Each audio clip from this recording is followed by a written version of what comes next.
আসসালামু আলাইকুম প্রিয় শিক্ষার্থীবৃন্দ, আশিক ক্রিয়েটিভ ম্যাথের পক্ষ থেকে তোমাদের স্বাগত।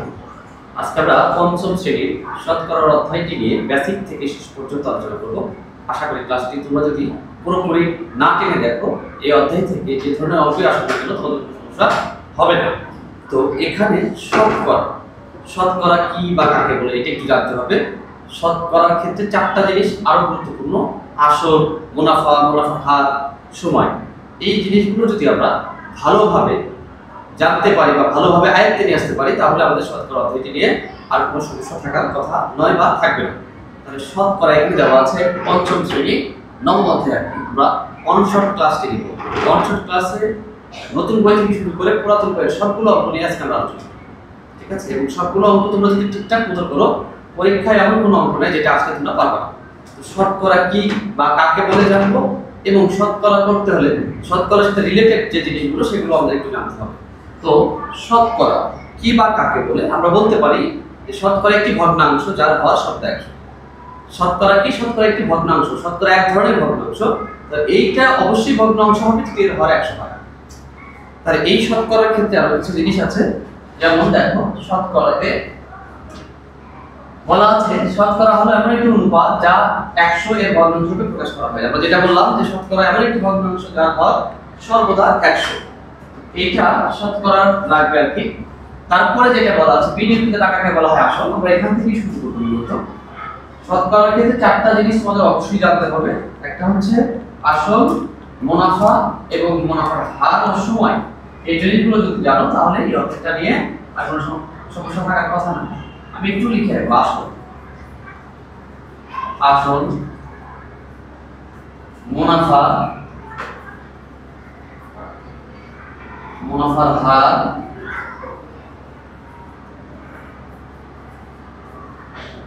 আর হচ্ছে সময়। শতকরা অধ্যায়টি ভালোভাবে করতে চাইলে চারটা জিনিস অবশ্যই জানতে হবে। সেক্ষেত্রে দেখো প্রথমেই বলা আছে আসল। আসল কি বা কাকে বলে? আসলটা হচ্ছে বিনিয়োগকৃত টাকাকে বলা হয় আসল। বিনিয়োগকৃত টাকাটা কি?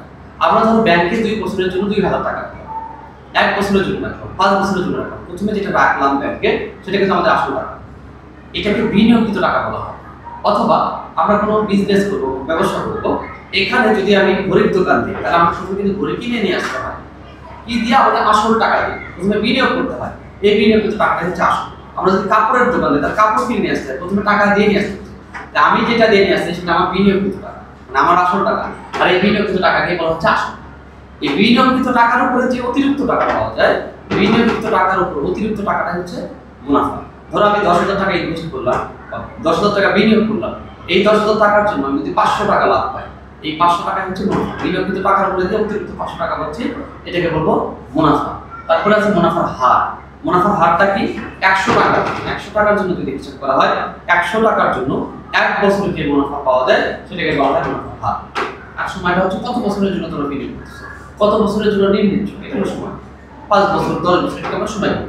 তো আসল, মুনাফা, মুনাফার হার এবং সময়, এই চারটি সূত্র থাকবে। এই চারটা সূত্র দিয়ে শতকরা সকল অঙ্ক করা যাবে। কিছু অঙ্ক তোমাকে ঐকিক করতে হবে। তাহলে এখানে এই চারটার মধ্যে একটার মান দেওয়া থাকবে না, বাকি তিনটার মান দেওয়া থাকতে হবে বা দেওয়া থাকবে। থাকলে তুমি যে কোনো মান যেটার মান দেওয়া থাকবে সেটা নির্ণয় করতে পারবে। ধরো আসল যদি নির্ণয় করতে বলে, সেক্ষেত্রে তোমার মুনাফা, মুনাফার হার এবং সময় দেওয়া থাকবে। সেক্ষেত্রে কিন্তু আমরা আসল নির্ণয় করতে পারবো। একইভাবে যদি মুনাফা নির্ণয় করতে বলে তাহলে আসল, মুনাফার হার এবং সময় দেওয়া থাকবে। একইভাবে মুনাফার হার যদি নির্ণয় করতে বলে বাকি তিনটা দেওয়া থাকবে, সময়ের ক্ষেত্রেও তাই। তাহলে এই তিনটা জিনিস দিয়ে বা তিনটা মান দিয়ে আমরা যেটা দেওয়া থাকবে না সেটা নির্ণয় করব। তো এগুলো আমরা একটু লিখি। সূত্রগুলো আসলে কি? এখানে তিনটা সূত্র মোটামুটি দেখতে একই রকম বা আমরা সহজেই মনে রাখতে পারবো। প্রথমত আসলের সূত্র যদি আমরা লিখি, আসল এটার সূত্র মোটামুটি যেই রকম, মুনাফার হার এটার সূত্র মোটামুটি একই রকম, মুনাফার হার এবং হচ্ছে সময়। আলাদা তাহলে কোনটা? আলাদা হচ্ছে মুনাফা, আলাদাটা হচ্ছে কি? মুনাফা। আমরা চারটা সূত্রই লিখবো। তবে প্রথম যে তিনটা লিখলাম আসল, মুনাফা, হার এবং সময়, এই তিনটা দেখতে একই। আসল যদি বের করতে চাও তাহলে মুনাফা গুণন 100 এটা ঠিক থাকবে। মুনাফা গুণন 100, এখানেও মুনাফা গুণন 100, সময়ের ক্ষেত্রেও মুনাফা গুণন 100। আসল বের করতে বলছে। মুনাফা গুণ 100 আছে, তাহলে কি হবে? মুনাফার হার গুণ সময়। মুনাফার হার গুণ সময়। একইভাবে মুনাফার হার যদি বের করতে বলি, তাহলে হারটা আসলের জায়গায় যাবে, আসল আসবে মুনাফার হারের জায়গায়, তাহলে আসল গুণ সময়। একইভাবে যদি আমরা সময় বের করতে চাই, তাহলে মুনাফার হার আর আসল হবে, তাহলে আসল গুণ মুনাফার হার।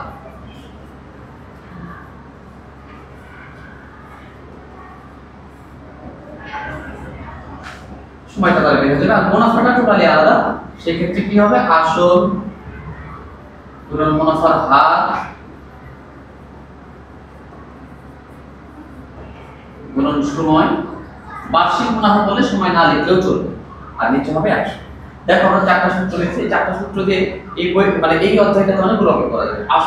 আসল সমান মুনাফা গুণ 100 ডিভাইডেড মুনাফার হার গুণ সময়। একইভাবে যদি মুনাফার হার বের করতে বলে, তাহলে মুনাফা গুণ 100 কিন্তু এটাতে উপরে আছে, আসল গুণ সময়টা নিচে যাবে, মানে মুনাফার হারটা আসলের জায়গায় আসলে আসল সমান মুনাফার হারের জায়গায়, তাহলে আসল গুণ সময়। একইভাবে যদি সময় বের করতে বলে, এই সময়টা খালি এখানে আসবে, মুনাফার হারের জায়গায় যাবে, মুনাফার হারটা সময়ের জায়গায় যাবে। এটা মুনাফা গুণ 100 যা আছে তাই রাখা আছে, আসল গুণ মুনাফার হার। আর মুনাফাটা টোটালি উল্টা, আসল গুণ মুনাফার হার গুণ সময় ডিভাইডেড 100। তাহলে আমরা প্রত্যেকটা সূত্র দিয়ে অঙ্কগুলো করতে পারবো। যেমন এখানে দেখো 1 নম্বরে একটা অঙ্ক বলা আছে, কিভাবে সমাধান করব? বার্ষিক মুনাফার হার অজ্ঞাত। অজ্ঞাত কথা মানে হচ্ছে অজানা, এটা নির্ণয় করতে হবে। অজ্ঞাত বা অজানা যেটা সেটা নির্ণয় করতে হবে।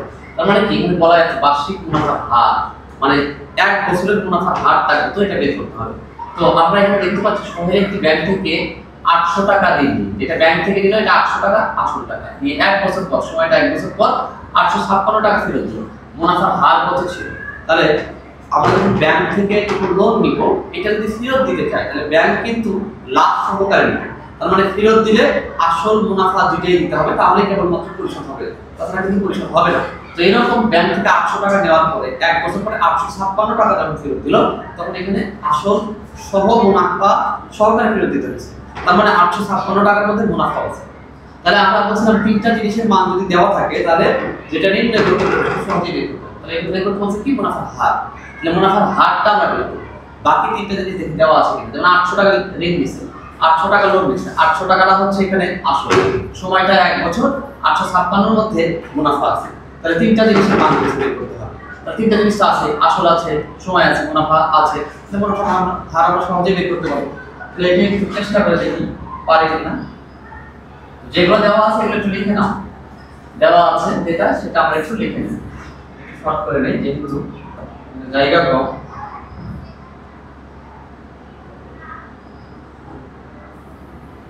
এখানে দেখে দিলাম।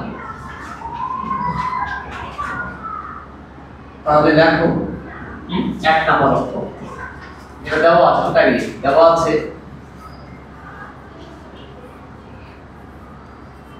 কি দেওয়া আছে? আসল দেওয়া আছে। আসল কত টাকা একটু লিখো। আসল 800 টাকা,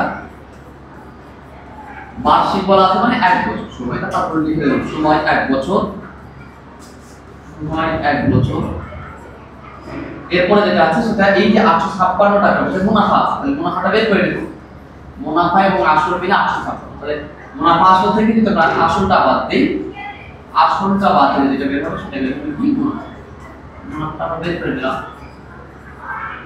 সমান 56 টাকা। যেটা নেই সেটা মুনাফার হার। মুনাফার হার আমরা জানি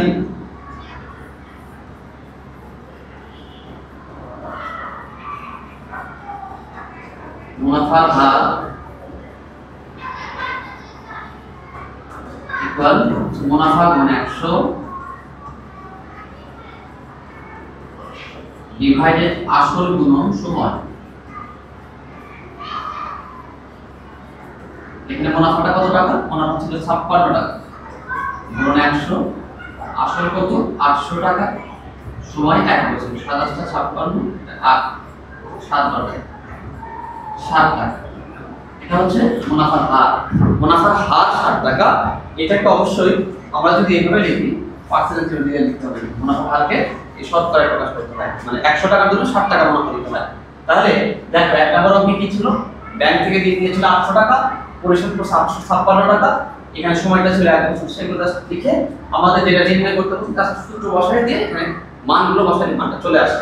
সেক্ষেত্রে আমাদের মুনাফার হার আছে 7 টাকা অথবা 7%, মানে 7% এর অর্থ হচ্ছে 100 টাকা ধরে দিতে হচ্ছে 60 টাকা করে বা 60 টাকা করে দিয়েছে। এটা হলো 1 নাম্বার। 2 নাম্বার অঙ্কটা দেখো,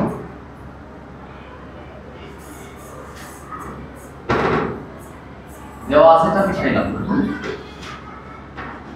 অঙ্ক নাম্বার 2 নাম্বার অঙ্ক বলছে আসল আর কত, মানে আসলটা জানা নাই, আসল নির্ণয় করতে হবে। আমি না কোনো ব্যাংক থেকে বার্ষিক 5% মুনাফায় কোনো সংখ্যাকে পার্সেন্টেজে প্রকাশ করলে 5% এর অর্থ হচ্ছে 5 ডিভাইড 100, তার মানে 100 টাকার জন্য মুনাফা দিতে হয় কয় টাকা? 5 টাকা। তো আমরা বলছিলাম 100 টাকায় 1 বছরের জন্য যে মুনাফাটা দেওয়া হয় সেটাকে বলা হয় মুনাফার হার। এক কথায় সহজ ভাষায় যদি বলি, কোনো সংখ্যার সাথে যদি শতকরা চিহ্ন বা পার্সেন্টেজ চিহ্ন থাকে তাহলে বুঝতে হবে এটা মুনাফার হার, তার মানে 5% বার্ষিক মুনাফার হার। এটা হলো মুনাফার হার। মুনাফায় কিছু টাকা ঋণ নিয়ে 1 বছর পরে 30 টাকা মুনাফা দেবে। দেখো সময়টা বলা আছে 1 বছর, এটা মুনাফার হার, এটা হলো মুনাফা, যেটা নাই সেটা আসল, আর নির্ণয় করতে বলছে যেটা সেটা আসলে নির্ণয় করতে বলছে। তাহলে আসলের সূত্র কি? জাস্ট এই সূত্রটা বসায় দিলে হয়ে যাবে। যেহেতু 3টা জিনিসের মান দেওয়া আছে, আমরা জাস্ট সূত্রটা বসাই দিই। দেওয়া আছে মুনাফাটা আগে, মুনাফা কত টাকা? মুনাফা সমান 30 টাকা দেওয়া আছে, মুনাফা 30 টাকা। মুনাফার হার, মুনাফার হার হচ্ছে 5% আর সময় 1 বছর, সময় সমান 1 বছর। আসল নির্ণয় করতে হবে, আসল নাই, আসল সমান। আমরা জানি আসলের সূত্রটা বসাই দিতে আছে। আমরা জানি আসল সমান, আসল সমান মুনাফা গুণ 100 ডিভাইডেড মুনাফার হার গুণ সমান।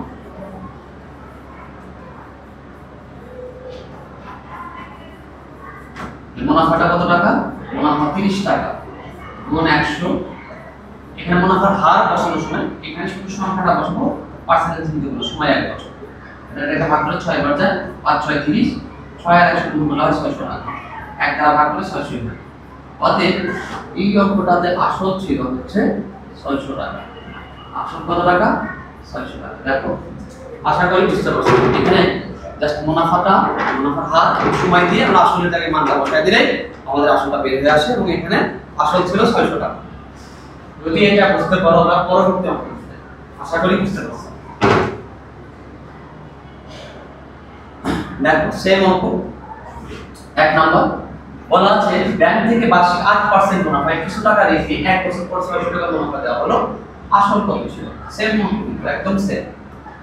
ওটার মধ্যে খালি মুনাফার হারটা এখানে চেঞ্জ, এবং 1 বছর পর যে মুনাফা 600 টাকা দিয়েছে এটা চেঞ্জ। সময় 1 বছর আছে, আসলটা নির্ণয় করব আমরা। যেটা দেওয়া আছে সেটা লিখে নেব। দেওয়া আছে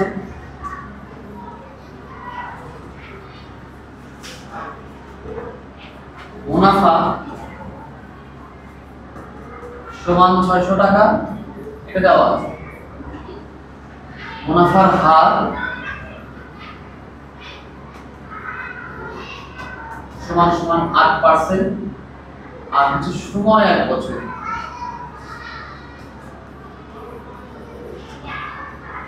এটা নাই সেটা আসল। আসলটা নির্ণয় করতে এখানে বসাই দিলাম। আমরা জানি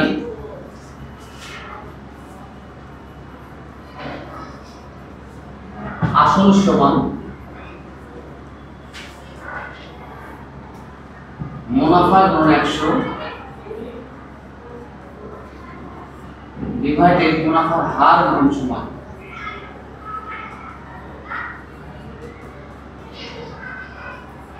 তাহলে এখানে মুনাফার মানটা বসাই দাও 600 টাকা, এই যে 600 গুণ 100, মুনাফার হার 8% সময়। তারপর যদি এটাকে ভাগ করি, দেখো ভাগ করলেও হবে, 8 দ্বারা যদি ভাগ করি 600 কে, প্রথমত ভাগটাই কয়বার? 7 বার। 27 টা 56, 50 টা 40, মানে 8 দ্বারা ভাগ করলে 75 বার হয়। 75 আর 100 গুণ করলে হয় 7500। তার মানে এখানে আমরা বলতে পারি যে 8% মুনাফায় 600 টাকা যখন মুনাফা দিয়েছিল 1 বছরের জন্য, তখন তার আসলটা ছিল কত টাকা? 7500 টাকা। অতএব আসল ৭,৫০০ টাকা। আশা করি তোমাদের এই অঙ্কগুলো বুঝতে কোনো অসুবিধা হচ্ছে না। সমস্যা না থাকলে আমরা পরবর্তী অঙ্কটাতে যাবো, আমি দেখে নাও ঠিক আছে কিনা। পরবর্তী অঙ্কটা দেখো, মোস্ট ইম্পর্টেন্ট একটা অঙ্ক, এটা ম্যাক্সিমাম ছেলে মেয়ে ভুল করে আর কি। আমরা সব সময় কিন্তু সূত্র দেই হবে এরকম কিন্তু নয়, এবং সূত্র দিয়ে তখনই অঙ্ক হবে যখন এই অঙ্কগুলোর ক্ষেত্রে তিনটা জিনিসের মান দেওয়া থাকবে। যদি তিনটা মান থাকে বাকিটার মান তোমরা নির্ণয় করতে পারবা। শতকরা অঙ্ক করার ক্ষেত্রে সূত্র দিয়ে এখানে চারটা উপাদান প্রয়োজন, বা চারটা উপাদান আছে, আসল, মুনাফা, মুনাফার হার এবং সময়। এই চারটা জিনিসের মধ্যে তিনটা জিনিসের মান দেওয়া থাকবে, একটার দেওয়া থাকবে, কিন্তু তার চেয়ে যদি কম মান মানে দেওয়া থাকে তাহলে সেই অঙ্কটা সূত্র দিতে হবে না। সেই অঙ্কটাই হচ্ছে এই অঙ্ক। খুবই গুরুত্বপূর্ণ একটা অঙ্ক, ম্যাক্সিমাম ছেলে এবং মেয়েটা ভুল করে। প্রথমত তুমি যদি কোনো জায়গা থেকে লোন না, তাহলে তোমাকে অবশ্যই পরিশোধ করতে নিলে আসল সহকারে মুনাফা দিতে হবে, মুনাফা সহকারে আসল পরিশোধ করতে হবে। লোন নিলে লোনের টাকা পরিশোধ করার ক্ষেত্রে অবশ্যই মুনাফা আসল দুটাই দিতে হবে, তাহলেই পরিশোধ হবে, তাছাড়া কিন্তু পরিশোধ হবে না। যেমন এখানে বলছে লিংকন ব্যাংক থেকে 6% মুনাফা, এটা হলো মুনাফার হার। মুনাফার কি হার? মুনাফার হার 6%। তাহলে মুনাফার হার যদি 6% হয়, কিছু টাকা ঋণ নি, কত টাকা নিছে বলা নাই, এটা নিছে সেটা আসল নিছে, ব্যাংক থেকে দিছে ব্যাংক সেটা আসল টাকা। সময় 1 বছর, এই 1 বছরটা হচ্ছে সময়। নেওয়ার পরে 1272 টাকা। তাহলে 1 বছর পরে ব্যাংককে যখন দিল, ব্যাংক যখন পরিশোধ করবে তখন কিন্তু দুইটা জিনিস দিতে হবে ব্যাংককে। কি দিতে হবে? আসল সহকারে দিতে হবে মুনাফা। তাহলে এখানে বলছে আসল কত, তাহলে এখানে কিন্তু এটা উল্লেখ করা নাই 1272 টাকা আসলে কি দিল, মুনাফা দিল না আসল দিল। এটা ধরে নিতে হবে মুনাফা আসল দুটোই দিছে। এখানে 8% মুনাফায় 1 বছরের জন্য ঋণ নিয়েছিল, নিয়ে 1272 টাকা ব্যাংকে দিছে। আর ব্যাংকে যখন 1272 টাকা দিল, তার মানে এটা পরিশোধ করার ক্ষেত্রে অবশ্যই তাকে দুইটা জিনিস দিতে হয়েছে। মানে 1272 টাকার মধ্যে দুইটা জিনিস ছিল, একটা আসল ছিল, একটা মুনাফা ছিল। তো আসল মুনাফা ছিল, তাহলে এখানে মুনাফার হার আছে এবং সময় আছে, নির্ণয় করতে পারছে কি আসল। আমাদের মুনাফাটা এখানে দেওয়া নাই, তাহলে এটা কিন্তু মুনাফা মান না দেওয়ার কারণে এটা আসলে সূত্রটা করা যাবে না। এটা অবশ্যই ঐকিক নেমে করতে হবে। মুনাফা আসল এর সূত্র আছে, যেহেতু এটা 5 এ ব্যবহার নাই এজন্য মুনাফা আসলের সূত্র আমরা করব। অনেক সময় এটা কেটে দিতে পারি, যেহেতু 5 এ ব্যবহার নাই আমরা এজন্য করব। তাহলে এটা আমরা যদি এভাবে করি বা এইভাবে করি, আমরা তো এতটুকু জানি 6% এর অর্থ কি। 6% এর অর্থ হচ্ছে সে যদি 100 টাকা লোন নেয়, 100 টাকা যদি লোন নেয়, 100 টাকা যদি ঋণ নেয়, তাহলে 6% মানে এই যে 100 মানে 100 টাকা নিলে তাকে 6 টাকা লাভ দিতে হবে বা 6 টাকা মুনাফা দিতে হবে। তাহলে 100 টাকা যদি লোন নেয়, 1 বছর পরে যদি সে পরিশোধ করতে চায়, তাকে এই 100 এর সাথে আরো 6 টাকা দিতে হবে। তাহলে যখন দিল তখন 106 টাকা দিল। আর 106 টাকা যখন দিচ্ছে, এর মধ্যে কিন্তু দুইটা জিনিস দিচ্ছে, আসল দিচ্ছে, এই যে আসল এটা দিচ্ছে, পাশাপাশি এই যে মুনাফাটাও দিচ্ছে। তার মানে 106 টাকা হচ্ছে মুনাফা আসল। তাহলে মুনাফা আসল যখন 106 টাকা দিচ্ছে, তখন আসল কত টাকা ছিল? 100 টাকা ছিল। তাহলে 1 টাকা কত হলে, আর এখানে যখন 1272 টাকা দিল, তার মানে কিন্তু মুনাফা আসল দিলেই দিছে, তাহলে আসল কত টাকা দিবে এটা আমরা বের করব। তাহলে দেখো 6% মুনাফায় মুনাফা আসল কত হয় এটা আগে লিখে নাও। 6% মুনাফায় 6% মুনাফায় মুনাফা আসল সমান 6% মুনাফার অর্থ হচ্ছে 100 টাকার জন্য মুনাফা দিতে হবে 6 টাকা। মুনাফার আসল হবে কয় টাকা? 106 টাকা। 100 যোগ 6 106 টাকা। তাহলে এটা কিন্তু দুইটাই আছে। আমাদের যেটা মান বের করতে হবে সেটা আমরা ডান দিকে। তাহলে মুনাফা আসল যখন 106 টাকা, তখন কিন্তু আসল ছিল 100 টাকা। আর আমি কেন মুনাফা আসল আগে লিখবো? কারণ এখানে আসলটা বের করতে হবে। যেটা বের করতে হবে সেটা ডান দিকে লিখি। সেই ক্ষেত্রে আমরা লিখব মুনাফা আসল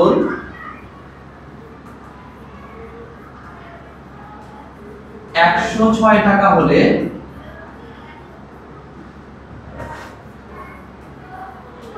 আসল 100 টাকা। ঠিক আছে? তাহলে মুনাফা আসল 1 টাকা হলে আসল কম হবে 100 ডিভাইডেড 106 টাকা। তাহলে মুনাফা আসল যদি 1272 টাকা হয়, 100 গুণন 1272 ডিভাইডেড 106, আছে?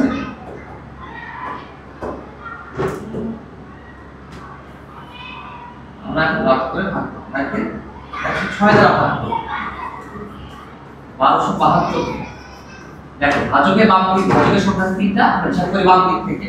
তো বাম দিক থেকে যদি 3টা সংখ্যা নেই 127 হয়, 127 এর মধ্যে 106 প্রথমে একবার ভাগ যায়, 106 1 2 2। দেখো 106 202 এর মধ্যে দুইবার, এই যে দুইবার ভাগে 200 হয়, তার মানে এটা দ্বারা ভাগ করলে হয় 12। 12 যদি 100 গুণ করা হয় এটা 1200, তার মানে 1200। দেখো সে 1200 টাকা আসল নিয়ে যখন পরিশোধ করতে 1272 টাকা পরিশোধ করছে, তার মানে 1200 টাকার জন্য তাকে 72 টাকা মুনাফা দিতে হয়েছে, 6% মুনাফা। সহজ হিসাবেও যদি করি, 100 টাকার জন্য যদি 6 টাকা দেওয়া লাগে, 1200 টাকার জন্য দেওয়া হয়েছে 72 টাকা, 6 12 72। আচ্ছা, এইটা ছিল আমাদের 2 নম্বর অঙ্ক। দেখো যদি কোনো সমস্যা না থাকে পরবর্তী অঙ্কটা আমরা যাব। পরবর্তী অঙ্ক নাম্বার হচ্ছে এটা, একদমই সহজ। আমরা করলাম, একটু আগে করলাম, বলা আছে পূজা ব্যাংক থেকে 12% মুনাফা 200 টাকা রেখে 1 বছর পর 1680 টাকা মুনাফা দেবে। তার মানে এখানে মুনাফার হারটা আছে, সময় আছে এবং মুনাফা দেওয়া আছে, আসলে তিনটা জিনিসের মান দেওয়া আছে। খুব সহজেই আমরা সূত্র বসালে এই মানটা চলে আসবে। 12% মুনাফা, এটা মুনাফার হার, সময় 1 বছর, এটা মুনাফা নাই আসল। তিনটা জিনিস দেওয়া থাকলে তো আমরা 4 নাম্বারটা এমনিতেই বের করতে পারি, তাই না? একটু লেখো, দেওয়া আছে যেগুলো লিখে নাও। দেওয়া আছে কি দেওয়া আছে? মুনাফা দেওয়া আছে 1680 টাকা, মুনাফার হার 12%, সময় 1 বছর। নির্ণয় করতে বলছে সেটাও বলা আছে। আসল সমান নাই, আমরা জানি এখানে লিখলাম, আমরা জানি আসল সমান মুনাফা গুণ 100 ডিভাইডেড মুনাফার হার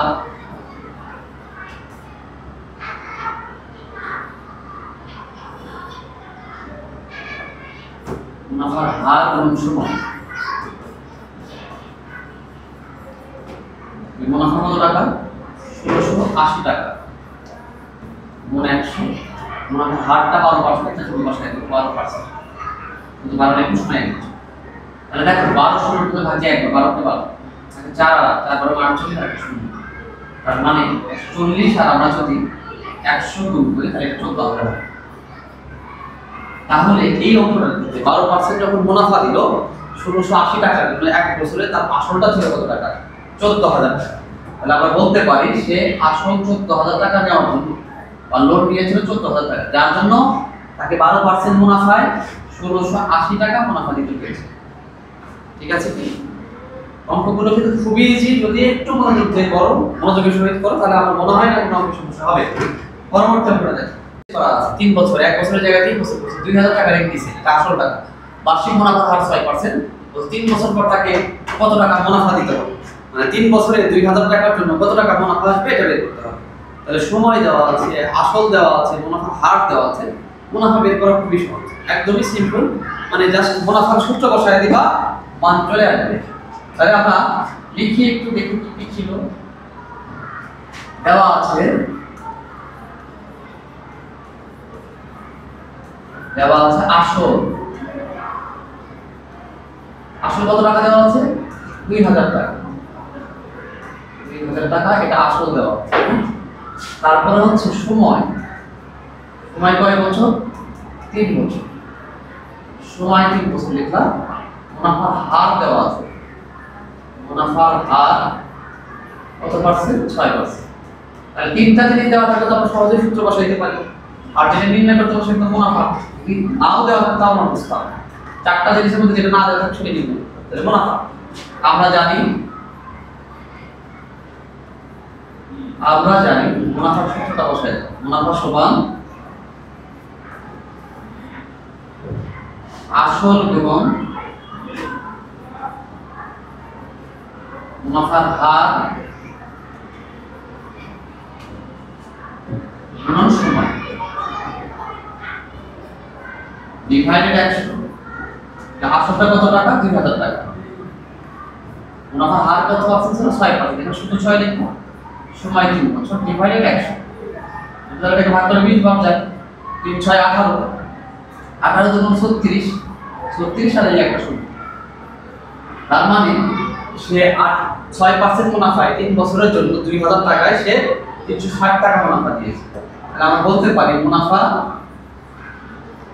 360 টাকা। 19 লিখবো, জাস্ট মান বসায় দিলে আমাদের মান চলে আসছে। আশা করি বুঝতে পারছো। যদি বুঝতে পারো তাহলে আমরা পরবর্তী অঙ্কটাতে যাব। পরবর্তী অঙ্ক নাম্বার ছিল এটা। মোস্ট ইম্পর্টেন্ট একটা অঙ্ক, সৃজনশীল পরীক্ষায় আসে আর কি, খুবই গুরুত্বপূর্ণ একটা অঙ্ক। কি কি বলা আছে, জাস্ট কোন কোন জিনিস দেওয়া আছে, কি কি নির্ণয় করতে বা কি নির্ণয় করতে হচ্ছে, এটা যদি বুঝতে পারো তাহলে আমরা সহজ। শ্যামল চাকমাকে ব্যাংক থেকে 4500 টাকা ঋণ দিলেন। ব্যাংক থেকে যে টাকাটা নিচ্ছে সেটা ব্যাংকের আসল টাকা, ব্যাংক যেটা দিল সেটা ব্যাংকের আসল টাকা। এই 4500 টাকা ঋণ নিয়ে 8% মুনাফায়, মুনাফার হারটাও দেওয়া আছে। মুনাফার হার কত পার্সেন্ট? 8%। আসলের উপর ধার্য করা হবে যে 4500 টাকা নিলে মুনাফার হারটা হবে তোমার 8%, মানে 100 টাকার জন্য 8 টাকা লাভ হবে। বুঝতে ধার্য করা হলো, মানে ধরা হলো 10 বছর পর, সময়টাও দেখে বলা আছে মোট কত টাকা পরিশোধ করতে হবে। তাহলে এখানে 10 বছর পরে পরিশোধ করার আগে তোমাকে যে জিনিসগুলো দেওয়া আছে নাই কোনটাকে খুঁজে বের করে, যেমন এখানে আসল আছে, মুনাফার হার আছে, সময় আছে, যেটা নাই সেটা মুনাফা। তার মানে 4500 টাকার জন্য মুনাফাটা কত টাকা, 10 বছরের মুনাফা কত আসে এটা আগে বের করতে হবে। আর 10 বছর পরে যখন তুমি পরিশোধ করতে যাবা তখন তোমাকে এই 4500 টাকা দিতে হবে, এবং এই 4500 টাকার জন্য 10 বছরের যে মুনাফাটা হলো সেটাও কিন্তু দিতে হবে, তাহলেই পরিশোধ হবে। এবং ওইটাই বলা আছে যে 10 বছর পরে তাকে কত টাকা পরিশোধ করতে হবে। তাহলে পরিশোধ করতে হলে কি কি পরিশোধ করতে হয়? আসল দিতে হয়, সাথে মুনাফাটা দিতে হয়। তাহলে এখানে আসল দেওয়া আছে, মুনাফার হার দেওয়া আছে, সময়টা দেওয়া আছে। তাহলে মুনাফাটা 10 বছরে কত হয় তাকে বের করতে হবে। তাহলে সেটা বের করে আমরা যোগ করে দেবো আসলে সময়, তাহলে মানটা চলে আসবে। তো লেখো যা যা দেওয়া আছে এগুলো আগে লিখে নাও, যেটা যেটা দেওয়া আছে সেটা লেখো। কি কি দেওয়া আছে? দেওয়া আছে হলো তোমার আসল, দেওয়া আছে আসল,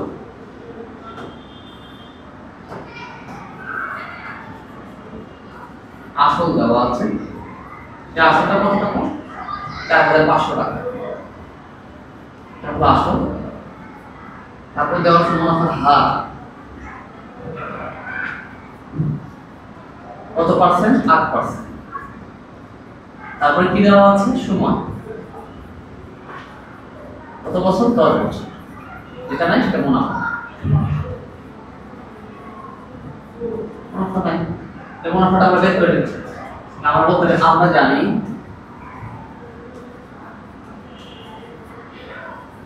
আমরা জানি মুনাফা ইকুয়াল মুনাফা সমান আসল গুণন মুনাফার হার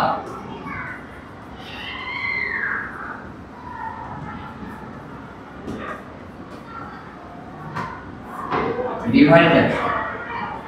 আসল ছিল কত টাকা? 4500 টাকা। মুনাফার হার কত পার্সেন্ট? 8%। আর সময় কয় বছর? 10 বছর। ডিভাইড কত? আমরা দেখুন করি 5040 এর শূন্য হাতের 4 4 32 36, আর এই শূন্যটা এখানে লিখে দিলাম। 10 বছরের জন্য 10 বছরে 4500 টাকার জন্য মুনাফা আসলে 3600 টাকা। তাহলে যখন 10 বছর পর পরিশোধ করব তাহলে 4500 সাথে 3600 টাকা দিতে হবে। 10 বছর পর পরিশোধ করতে হবে, অতএব 10 বছর পর পরিশোধ করতে হবে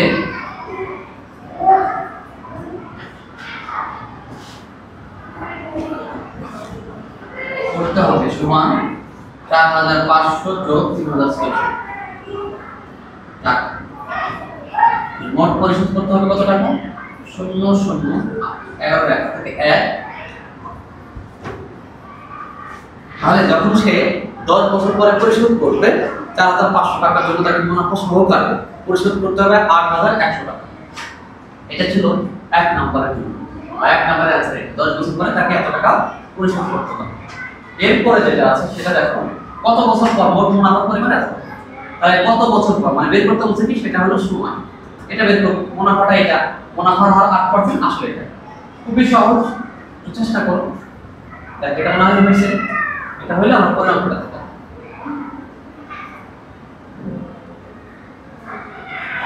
অঙ্ক যদি বোঝাই করো তাহলে খুবই সহজ হবে।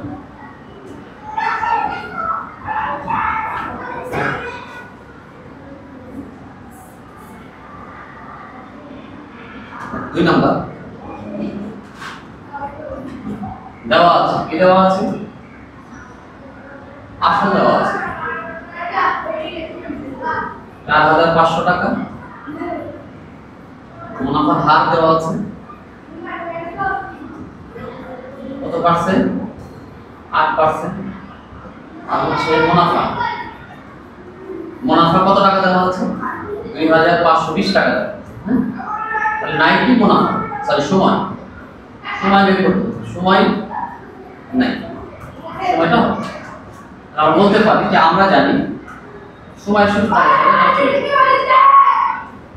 আমরা জানি সময় সমান মুনাফা গুণ 100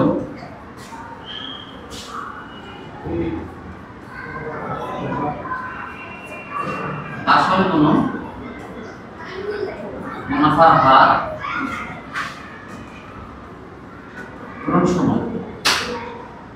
এখানে মানতাম সরি মুনাফার হার এই যে সময় নির্ণয় করব, যে মুনাফাটা হচ্ছে 2,500 টাকা, 120 টাকা 100 ডিভাইডেড আসলটা হচ্ছে 4,500 গুণ মুনাফার হার 8%, এটা ভাগ করে 45। এখন আমরা যদি 5 দ্বারা ভাগ করি 5 9 45, 5 0 4 5 5 25 4 5 20 দ্বারা ভাগ করলে হয় 6 7 48 3 8 24, 9 দ্বারা ভাগ করলে 7 9 63 না 7 বছর সরি 7 বছর। দেখো এখানে যদি সে 2,520 টাকা এটা মুনাফার পরিমাণটা হতে হয় 4,500 টাকা, তাহলে সময় লাগবে কত বছর? 8% মুনাফায় সময় লাগবে হচ্ছে 7 বছর।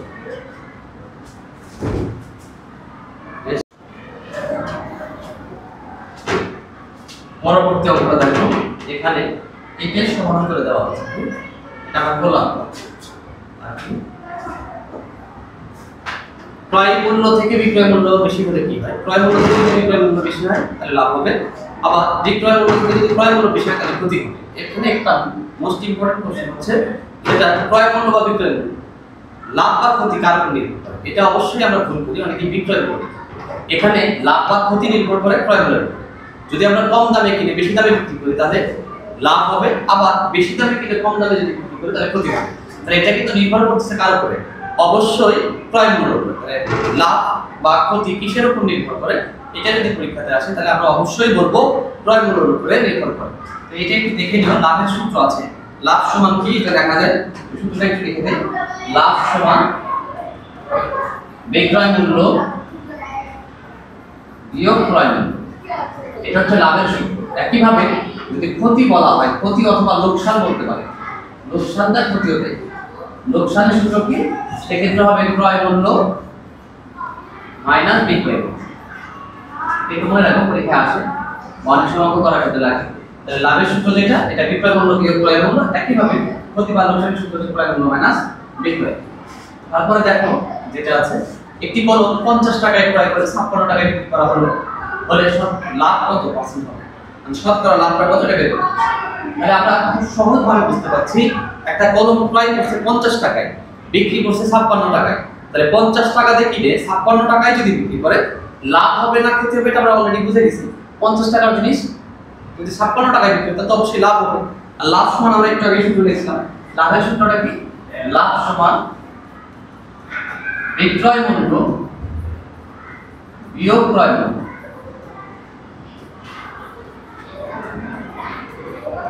বিক্রয় মূল্য বিয়োগ ক্রয় মূল্য, সেক্ষেত্রে বিক্রয় মূল্যটা 56 টাকা বিয়োগ 50 টাকা, তাহলে আমরা বলতে পারি কি এটা 6 টাকা। এখন বলছি শতকরা লাভ কত পার্সেন্ট, মানে কত টাকা? 70, মানে 100 টাকার জন্য লাভ হলো। তাহলে এই 6 টাকা যে লাভ হলো এটা লেখাটা কোথা থেকে শুরু করব? 56 টাকায় 6 টাকা লাভ হয় না 50 টাকায় 6 টাকা লাভ হয়? এটা কিন্তু একটা বিতর্ক হতে পারে। এখানে লাভ বা ক্ষতি যদি মনে রাখতে পারো যে লাভ অথবা ক্ষতি এটা সবসময় নির্ভর করবে ক্রয় মূল্যের উপরে, সেক্ষেত্রে আর কোনো সমস্যা হবে না। যেমন এখানে 6 টাকা লাভ হচ্ছে 6 টাকার জন্য, যা দেখেছিল তার জন্য, ক্ষতি হইলেও তার জন্যই হতো।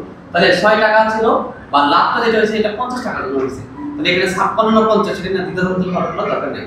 ক্রয় মূল্য যা ছিল তার জন্যই লাভ হয়েছে। তাহলে ক্রয় মূল্যটা ছিল 50, তাহলে আমরা বলতে পারি 50 টাকায় লাভ হয়, 50 টাকায় লাভ হয় 6 টাকা। তাহলে আমরা বলতে পারি 1 টাকায় লাভ হয় কত হবে? 50 ডিভাইডেড 6 টাকা। অতএব শতকরায় কত হচ্ছে? 100 টাকায় লাভ করতে হবে। 100 টাকায় লাভ হয় 6 গুণ 100 ডিভাইড হচ্ছে 50। 50 দ্বারা ভাগ করলে 100 মধ্যে 2 বার যায়, আমরা 6 গুণ 12। তাহলে শতকরা লাভ 12 টাকা, মানে 100 টাকার জন্য 12 টাকা লাভ। অতএব এটা আমরা বলতে পারি 12%। তাহলে 50 টাকার জিনিস যদি সে 56 টাকায় বিক্রি করে 6 টাকা লাভ হয়, তাহলে 100 টাকার জিনিসে তার লাভ হবে কত টাকা? 12 টাকা। মানে শতকরা লাভ হচ্ছে 12 টাকা। ঠিক আছে? পয়েন্টটা দেখো, একই অঙ্ক, এখানে লোকসান বা ক্ষতি আছে। বলছে একটি খাতা 15 টাকায় ক্রয় করে 12 টাকায় বিক্রি করা হলো, ক্ষতি হলো কত পার্সেন্ট? মানে 100 টাকায় কত টাকা ক্ষতি হবে বা 100 টাকায় কত টাকা ক্ষতি হবে এরকম আর কি। তাহলে কিনছে 15 টাকায়, বিক্রি করছে 12 টাকায়, এখানে তো ক্ষতি বুঝতেই পারছি। তাহলে ক্ষতির সূত্রটা আমরা এখানে লিখব। ক্ষতি সমান কি? ক্ষতি সমান ক্রয় মূল্য বিয়োগ বিক্রয় মূল্য। বিক্রয় মূল্য, ঠিক আছে? ক্রয় মূল্য বিয়োগ বিক্রয় মূল্য। ক্রয় মূল্যটা ছিল 15 টাকা বিয়োগ 12 টাকা, এটা হলো বিক্রয় মূল্য। তাহলে আমাদের হলো এখানে কয় টাকা? 3 টাকা। এই যে 3 টাকা যে ক্ষতি হলো এটা ক্রয় মূল্যের জন্য ক্ষতি হলো। আর ক্রয় মূল্যটা ছিল কত টাকা? 15 টাকা। আমি 12 বা 15 কোনটা লিখবো এটা কোনো টেনশনই নাই, টেনশন ছাড়া লিখবো। কিভাবে? এটা ক্রয় মূল্যের উপর নির্ভর করবে, লাভ হলো ক্রয় মূল্যের উপর নির্ভর করবে, ক্ষতি হলো ক্রয় মূল্যের উপর নির্ভর করবে। যেহেতু লাভ বা ক্ষতি ক্রয় মূল্যের উপর নির্ভর করে, তাহলে এই 3 টাকা খাতে কয় টাকা জমা করব? 15 টাকা। 15 টাকায় ক্ষতি হয়, 15 টাকায় ক্ষতি হয় 3 টাকা। শতকরা যেহেতু বলছে তাহলে 1 টাকায় আগে বের করব। 1 টাকায় ক্ষতি হয় 3 ডিভাইডেড 15 টাকা। অতএব 100 টাকায় ক্ষতি হয় 3 গুণন 100 ডিভাইডেড 15। 3 আর 5 কাটাকাটি করলে 3 5 করে 3 করে মধ্যে ভাগ যায় 5 বার, 5 দ্বারা 100 কে ভাগ করে দিলে 20 বার। তার মানে শতকরা যেটা ক্ষতি হইতো 100 টাকার জন্য সেটা হলো 20 টাকা। তার বলতেই পারি 100 টাকায় 20 টাকা। 15 টাকায় যদি 3 টাকা ক্ষতি হয় 100 টাকার জন্য ক্ষতি হবে কয় টাকা? 20 টাকা। মানে শতকরা ক্ষতি হচ্ছে 20 টাকা। ঠিক আছে? এর পরবর্তীটা দেখো, গুরুত্বপূর্ণ অঙ্ক। বলা আছে একজন বিক্রেতা কারখানা থেকে একটি মেশিন ক্রয় করে 15% লাভে মেশিনটি 55,200 টাকায় বিক্রি করলেন। মেশিনটি ক্রয় করলেন, 15% লাভ করছে। 15% এর অর্থ হচ্ছে 100 টাকার জিনিস সে 115 টাকায় বিক্রি করছে। 15% লাভে যেহেতু বিক্রি করছে, তাহলে লাভ হলে তো যোগ হয়, তার মানে 100 টাকায় লাভ করছে কয় টাকা? 15 টাকা। তাহলে ওই জিনিসটার ক্রয় মূল্য যদি 100 টাকা হয় বা ওই মেশিনটির ক্রয় মূল্য যদি 100 টাকা হয়, সে যখন বিক্রি করছে 15% লাভে, তখন কিন্তু 100 টাকার জিনিস বিক্রি করছে 115 টাকা। তাহলে এই যে এই জিনিসটা 55,200 টাকা যে বিক্রি করলো, আসলে এই মেশিনটার দাম কত ছিল, মানে সে কত টাকা দিয়ে ক্রয় করছিল সেটা বের করতে হবে। তো আমরা লিখতে পারি এভাবে যে ক্রয় মূল্য 100 টাকা হলে ক্রয় মূল্য 100 টাকা হলে যদি সে 100 টাকা দিয়ে আমরা জানি না, তাহলে 15% লাভে বিক্রয় মূল্য কত হবে? লাভ হলে তো যোগ হয়, 100 টাকা থেকে থেকে পার্সেন্টেজ যোগ লাভের জন্য যোগ কত টাকা? লাভ 15 টাকা। তাহলে কত টাকা হলো? 115 টাকা। তার মানে 100 টাকা জিনিস 115 টাকায় বিক্রি করছে 15 টাকা লাভ করার জন্য। তাহলে মেশিনের ক্রয় মূল্য কত বের করতে বলছে? কি ক্রয় মূল্য? তাহলে আমাদের বিক্রয় মূল্য যখন 115 টাকা, ওই জিনিসটার ক্রয় মূল্য ছিল কত টাকা? 100 টাকা। 100 টাকার জিনিস 15 টাকা লাভ করার কারণে 115 টাকা হচ্ছে। তাহলে আমরা বলতে পারি যে বিক্রয় মূল্য যখন 115 টাকা, তখন ওই জিনিসটা বা ওই মেশিনটার ক্রয় মূল্য ছিল 100 টাকা। তো এইভাবে লিখবো বিক্রয় মূল্য বিক্রয় মূল্য 115 টাকা হলে ক্রয় মূল্য হচ্ছে 100 টাকা। ওকে, 1 টাকা হলো, তাহলে বিক্রয় মূল্য 1 টাকা হলে ক্রয় মূল্য 100 ডিভাইডেড 115 টাকা। তাহলে বিষয়টা বিক্রি করছে কত টাকায়? 55200 টাকায়। 55200 টাকা হলে ক্রয় মূল্য 100 গুণন 55200 ডিভাইড হচ্ছে 115। তাহলে আমরা যদি এটাকে 5 দ্বারা ভাগ করি, 5 20 100, 5 দুগুণে 10, 3 5 করে। এখন এই 23 দ্বারা ভাগ করব কাকে? আমরা 23 দ্বারা ভাগ করব হচ্ছে 55200। প্রথমত ভাগ যাচ্ছে 2 বার, 2 বার দিলে 46, 9 থেকে 1 মিলে লিখে দিচ্ছি। তারপরে যায় 4 বার, 4 বার দিলে 12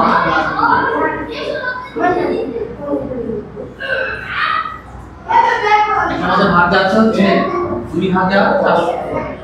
এখন এটা গুণ করে দাও, 24 গুণ 48, তার মানে 48000 টাকা এই মেশিনটা বিক্রি করছে 55200 টাকায়। কখন? যখন 15% লাভ হচ্ছে। তাহলে আমরা বলতে পারি এই মেশিনটার ক্রয় মূল্য ছিল 48000 টাকা। 15% লাভে বিক্রি করার জন্য এটা 15200 হয়েছে, কিন্তু এটার আসলে ক্রয় মূল্য ছিল কয় টাকা? 48200 টাকা। 12 টাকা কমে বিক্রি করছে 7040 টাকা। টেবিল বিক্রয় করব, টেবিলের ক্রয় মূল্য কত? আগেরটাতেও যেটা বের করতে বলছে এটাতেও তাই বের করতে হবে, ক্রয় মূল্য বের করতে হবে। আগের অঙ্ক কিন্তু ক্রয় মূল্য হয়েছে, তবে আগেরটা লাভে বিক্রি করছে, এবার কমে বিক্রি করছে। কম মানে কি? 100 টাকার জিনিস সে 12 টাকা ছাড় দিছে, মানে 12 টাকা কমে বিক্রি করছে। তাহলে 12 টাকা কম মানে কি? সে বিক্রি করছে কয় টাকা? সেটা বের করো। তো লেখো ক্রয় মূল্য যদি 100 টাকা হয়, 12% লাভে বিক্রয় মূল্য কত হবে? এটাকে বের করে দেব। ক্রয় মূল্য 100 টাকা হলে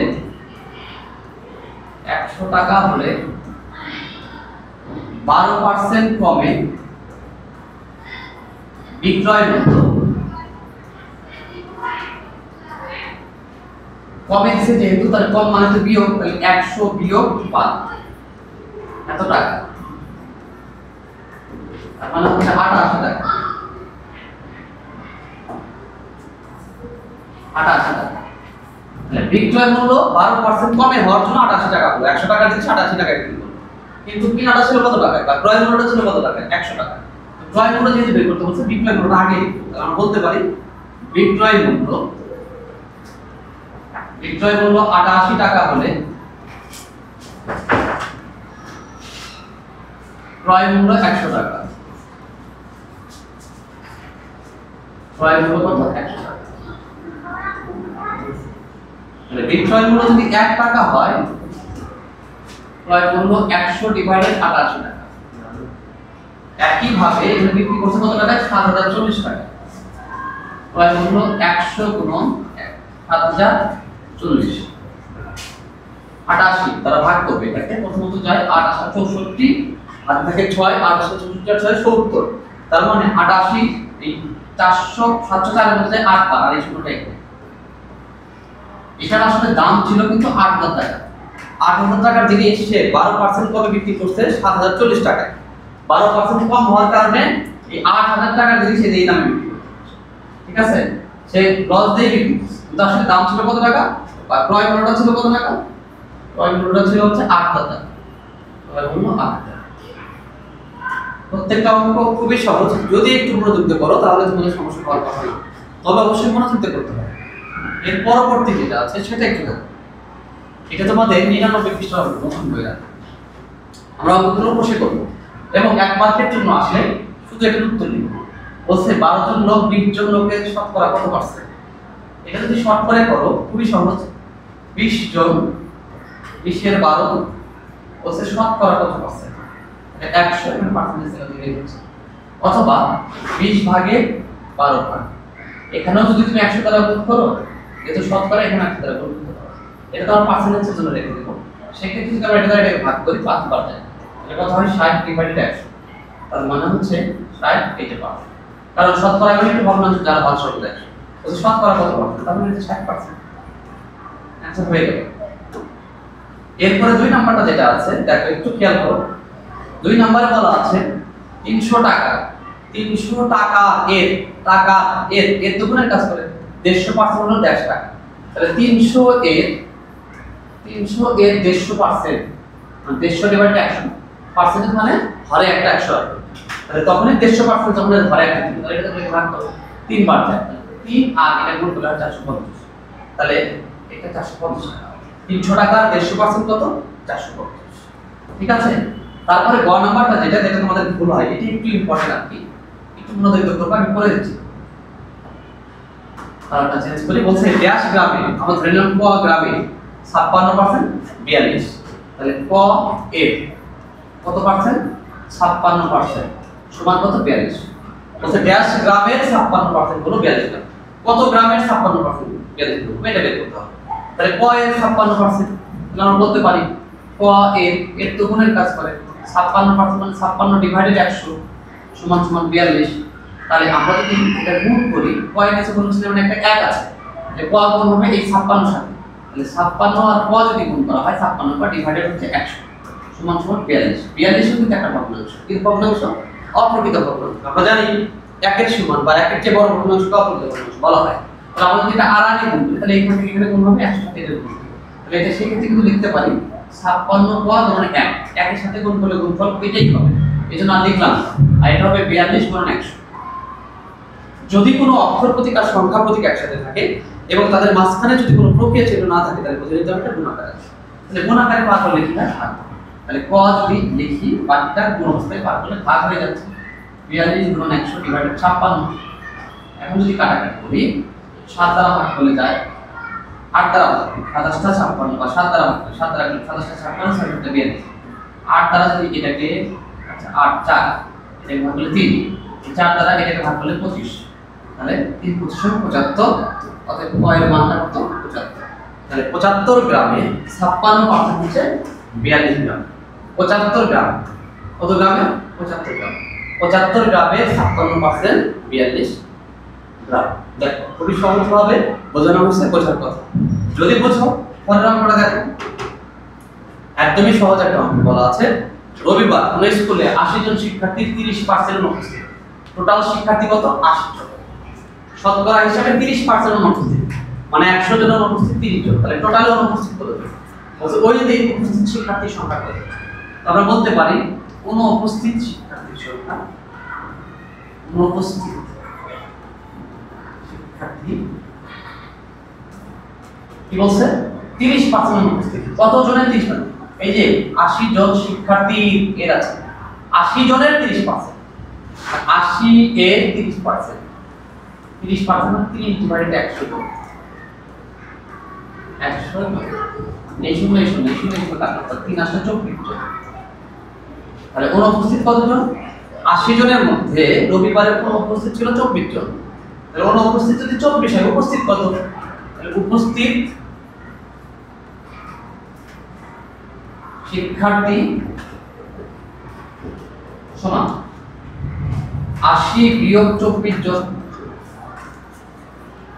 মানে হচ্ছে 56 জন।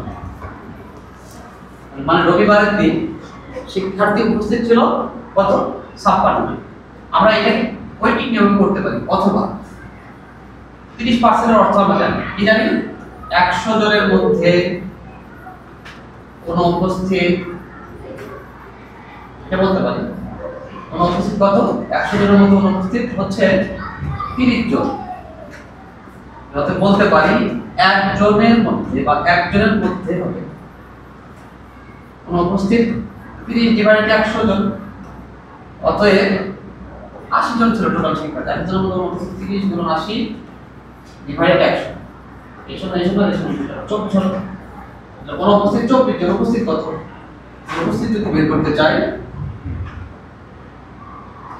উপস্থিত টোটাল শিক্ষার্থী কোন উপস্থিত বাদ দাও, উপস্থিত সমান 80 বিয়োগ 24 জন সমান 56 জন। ওকে, আশা করি বুঝতে পারছো। এটা 2 নম্বর অঙ্ক ছিল। দুইটা ভাবেই হবে, যে কোনো একটা পদ্ধতি অ্যাপ্লাই করলে হবে। খুবই সহজ শতকরা অঙ্ক কিন্তু।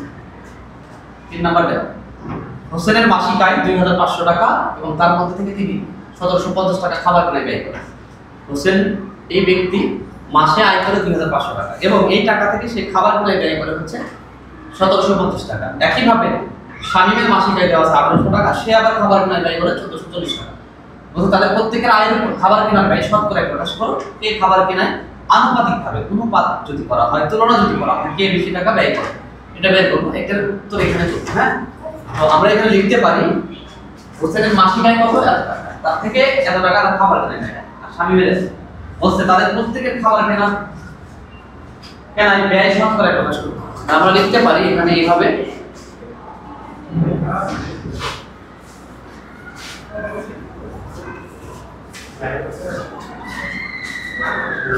মাসিক আয় 2500 টাকা হলে ব্যয় 1750 টাকা। মাসিক আয় 1 টাকা হলে ব্যয় 1750 ডিভাইডেড 2500 টাকা। শতকরা যেহেতু বলা আছে, তাহলে মাসিক আয় যদি 100 টাকা হয়, যে ব্যয় 1750 গুণ 100 ডিভাইডেড হচ্ছে 2500। 100 দ্বারা ভাগ করলে 25 বার যায়, 25 দ্বারা যদি এটাকে ভাগ করি 5 7 35, 7 2 14 আর 3 17, 70 টাকা। শতকরা ব্যয় 70 টাকা। দেখো এখানে বলা ছিল হোসেনের মাসিক আয়, আয় থেকে তার ব্যয় দেওয়া আছে, শতকরা বের করতে বলছে। শতকরা কত টাকা? 70 টাকা। তাহলে এটা বের হলো এটা হলো হোসেনের মাসিক আয়। আমরা এখন শামীমের মাসিক আয়টা বের করব, শতকরা ব্যয় বের করতে পারি।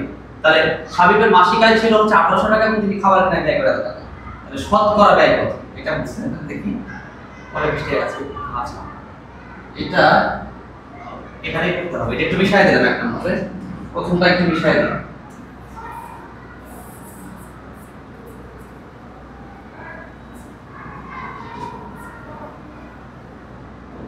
দেখো আমরা বলতে পারি না শামীমের মাসিক আয় 1800 টাকা হলে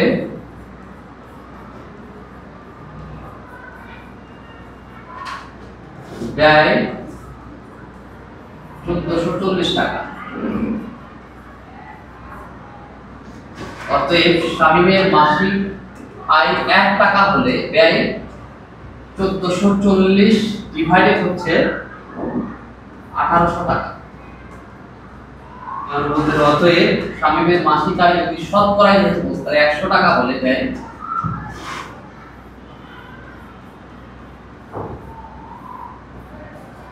1800। এটাকে ভাগ করলে যায় 18 বার ভাগ, 18 দ্বারা যদি 144 কে ভাগ করে 8 বার যাচ্ছে, 8 আর 64 হাত থেকে 6, আর এটা 8 6 14, এটা 80। তার মানে এটা ব্যয় বের হলো 80 টাকা। তাহলে শামীমের শতকরা ব্যয় মানে সে 100 টাকার জন্য ব্যয় করে কয় টাকা? 80 টাকা। আর হোসেনেরটা ছিল কত টাকা? 70 টাকা। তাহলে শতকরা ব্যয় একজনের চেয়ে আরেকজনের বেশি। হোসেনের শতকরা মানে 100 তে 70 টাকা, শামীমের হচ্ছে 100 তে 80 টাকা। দুই নম্বরে যেটা বলা ছিল আমরা দেখতে পাচ্ছি যে খাবার কেনায়, কে খাবার কেনায় আনুপাতিকভাবে বেশি টাকা ব্যয় করে। আনুপাতিক মানে তুলনা করা হয়, তুলনামূলকভাবে কে বেশি টাকা ব্যয় করে। তাহলে 100 টাকার জন্য একজন করছে 80 টাকা, একজন করছে 70 টাকা। আমরা দেখতেই পাচ্ছি কে বেশি করছে। তাহলে আমরা বলতে পারি এরকম, আমরা বলতে পারি 1 নং হতে প্রাপ্ত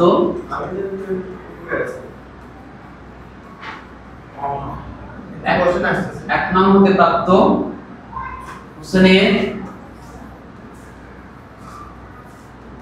শতকরা ব্যয় 70 টাকা, শামীমের শতকরা ব্যয় 80 টাকা। তুলনামূলকভাবে কে বেশি খরচ করলো? 70%, এটা কম কাটছে 80%। আর শামীম খাবার কিনায় বেশি টাকা ব্যয় করে।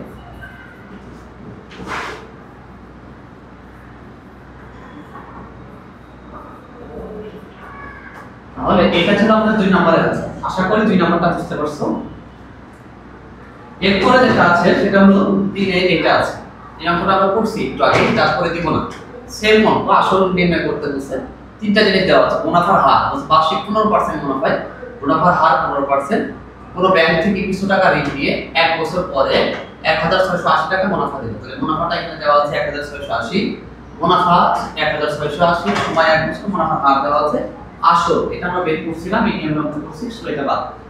এরপরে যেটা আছে এটাও আমরা করছি 5 বছর পরে কত টাকা পরিশোধ করতে হবে। আমাদের আগের অঙ্কটা ছিল কি 10 বছর পরে কত টাকা পরিশোধ করতে হবে। তো এখানে বইয়ে এটা একটু ভুল আছে, এটা কোনো আমাদের এখানে ভুল আছে, মানে কমা ডান দিক থেকে বাম দিকে প্রথমে 3 ভাগ করে কনভার্ট করতে হয়। তো ব্যাংক থেকে আসলের উপর 8% মুনাফায় 5 বছরের জন্য 15,000 টাকা ঋণ নেওয়া হবে। তাহলে বার্ষিক মানে বছরে 100 টাকার জন্য মুনাফা দিতে হয় 8 টাকা, সময় বলা আছে 5% এবং আসল দেওয়া আছে 15,000 টাকা। 5 বছর পর কত টাকা পরিশোধ করতে হবে। 5 বছর পর টাকা মুনাফা আছে এটা বের করে নাও। 5 বছরের মুনাফাটা আগে বের করে নাও। তাহলে যেগুলো দেওয়া আছে এটা দিয়ে মুনাফাটা বের করে দিই। দেওয়া আছে মুনাফার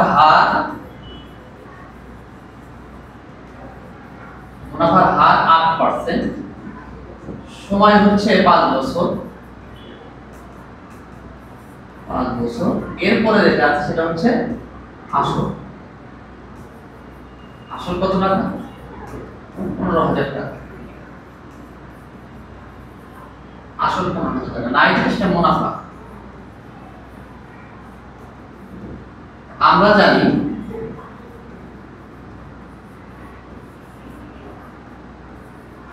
মুনাফা সমান আসল গুণন মুনাফার হার গুণন সময়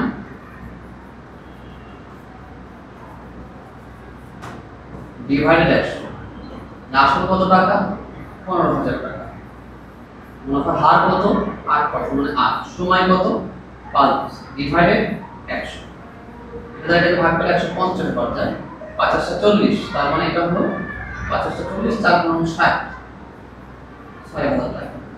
তাহলে 8% মুনাফায় 5 বছরের জন্য 15,000 টাকা মুনাফা 6000 টাকা। 5 বছর পরে যখন পরিশোধ করব এটাও দিতে হবে।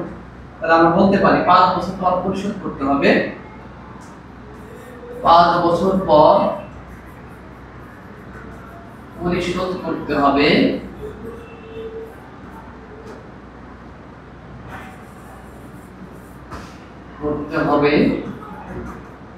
15,000 6,000, মানে টোটাল 21,000 টাকা।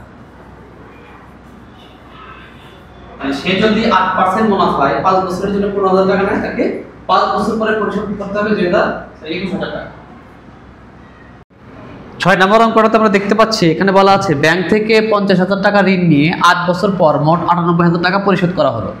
বলা আছে আসলের উপর ব্যাংকের মুনাফার হার কত ছিল, মানে মুনাফার হারটা নির্ণয় করতে হবে। সেক্ষেত্রে আমাদের এখানে আসল দেওয়া আছে 50,000 টাকা, সময়টা দেওয়া আছে 98,000 টাকা। তাহলে 8 বছর, এখানে 98,000 টাকা পরিশোধ করছে, তার মানে 98,000 টাকার মধ্যে দুইটা জিনিস আছে, আসল এবং মুনাফা। তাহলে আমরা যদি আসলটা বাদ দিই তাহলে মুনাফা বের হবে। সেখান থেকে আমরা মুনাফার হারটা খুব সহজেই বের করতে পারি, কারণ 3টা জিনিসের মান দেওয়া থাকলে যেটা নাই বা যেটা নির্ণয় করতে বলছে এটা খুব সহজে বের করা যায়। তো সেক্ষেত্রে আমরা যেটা দেওয়া আছে এটাকে লিখে নিই। দেওয়া আছে আসল কত টাকা? 50,000 টাকা। এটা দেওয়া আছে আসল 50,000, সময় দেওয়া আছে 8 বছর। আর এখানে মুনাফাটা বের করে নিতে হবে। মুনাফা ইকুয়াল 98,000 টাকার মধ্যে দুইটা জিনিস যেহেতু ছিল, আমরা একটা আসল বাদ দিলাম। আসলকে যদি 50,000কে বাদ দিই তাহলে বের হবে 48,000 টাকা, এবং এটা হচ্ছে মুনাফা। তাহলে মুনাফা বের হলো এত টাকা। তাহলে মুনাফার হার নির্ণয় করবো, যেহেতু এটা নাই তাহলে বলতে পারি মুনাফার হার আমরা জানি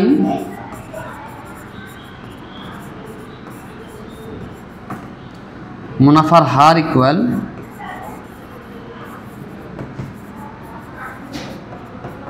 সমান আসল গুণন সময়, মুনাফা গুণন 100, আসল গুণন সময়। মানটা আমরা একটু এই পাশে বসালাম, যেহেতু মুনাফার মান দেওয়া আছে 48,000 টাকা, এই যে 48,000 গুণ 100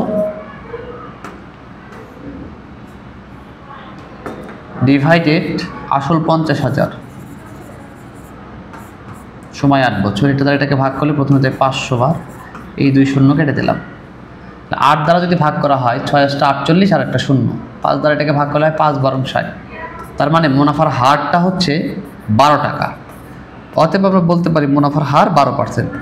এখানে 50,000 টাকা যদি ঋণ নেয়, 8 বছর পরে যখন 98,000 টাকা পরিশোধ করে, সেই সময়টাতে এই টাকার জন্য তাকে 12% হারে মুনাফা দিতে হয়েছে। 100 টাকার জন্য 1 বছরের মুনাফা দিতে হয়েছে 12 টাকা। এটা ছিল আমাদের 6 নম্বর অঙ্ক। 7 নম্বর অঙ্কটা দেখো, এটা তোমাদের পরিচিত। একটি দোকান থেকে 1800 টাকার পণ্য 20% কমে বিক্রি করা হলো। পণ্যটির বিক্রয় মূল্য কত? 20% কমে মানে কি? 100 টাকাতে 20 টাকা কম দিছে, তার মানে 100 টাকার জিনিস 80 টাকায় বিক্রি করছে।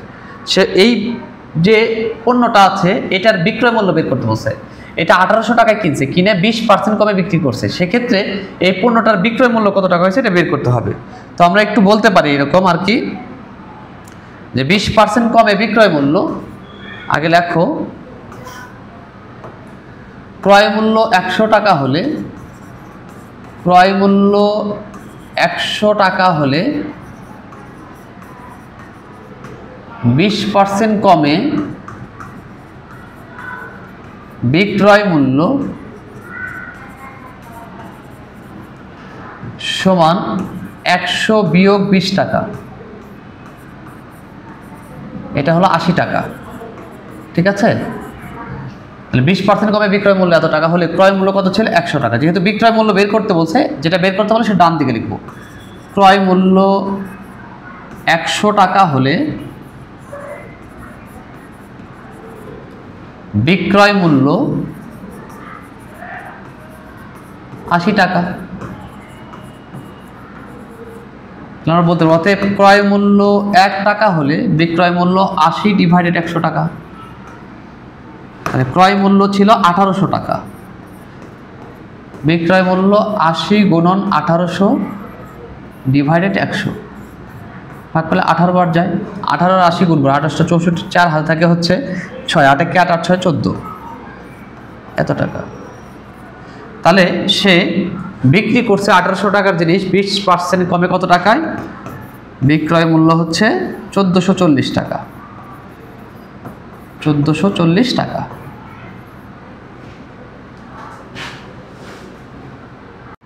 8-7 পরে দেখো 8 নম্বরে যেটা আছে সেটা এটা একই জিনিস, খালি এখানে লাভে বিক্রি করছে। একজন বিক্রেতা কৃষকের কাছ থেকে এক ঝুড়ি সবজি কিনে 40% লাভে 6300 টাকায় বিক্রি করলেন। ক্রয় মূল্য কত টাকা ছিল? তাহলে 6300 টাকায় বিক্রি করছে। একজন বিক্রেতা কৃষকের কাছ থেকে এক ঝুড়ি সবজি কিনে, কৃষকের কাছ থেকে কিনছে, কত টাকাতে কিনছে জানা নাই, তবে সেটা 40% লাভে বিক্রি করছে 6300 টাকায়। বলছে সবজির ক্রয় মূল্য কত ছিল? তাহলে 40% লাভের অর্থ হচ্ছে 100 টাকা দিয়ে যদি সে কিনে 40% লাভে মানে 100 টাকার জিনিস 140 টাকা বিক্রি করছে। সেক্ষেত্রে ক্রয় মূল্যটা কত এটা বের করতে হবে। তাহলে আমরা বলতে পারি ক্রয় মূল্য 100 টাকা হলে 40% লাভে বিক্রয় মূল্য, লাভে বিক্রয় মূল্য সমান 100 যোগ 40 টাকা।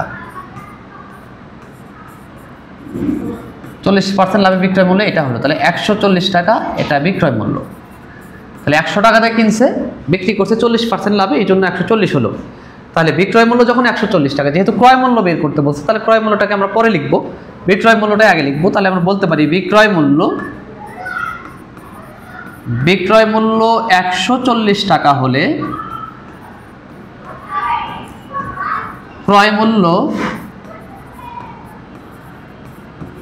100 টাকা। একইভাবে আমরা বলতে পারি যে বিক্রয় মূল্য 1 টাকা হলে ক্রয় মূল্য হবে 100 ডিভাইডেড 140 টাকা। অতএব ক্রয় মূল্য যদি তোমার, বিক্রয় মূল্য যদি তোমার 6300 টাকা হয়, তাহলে ক্রয় মূল্য কত হবে? 100 গুণন 6300 ডিভাইডেড 140, 0 0 কাটলাম, এটা 50 দুগুণ 100, 7 দুগুণ 14, 7 দ্বারা ভাগ করে 3 নং 7 নং 63 আর 0, তাহলে 5 আর 9 গুণ করলে 5 নং 45 0 0।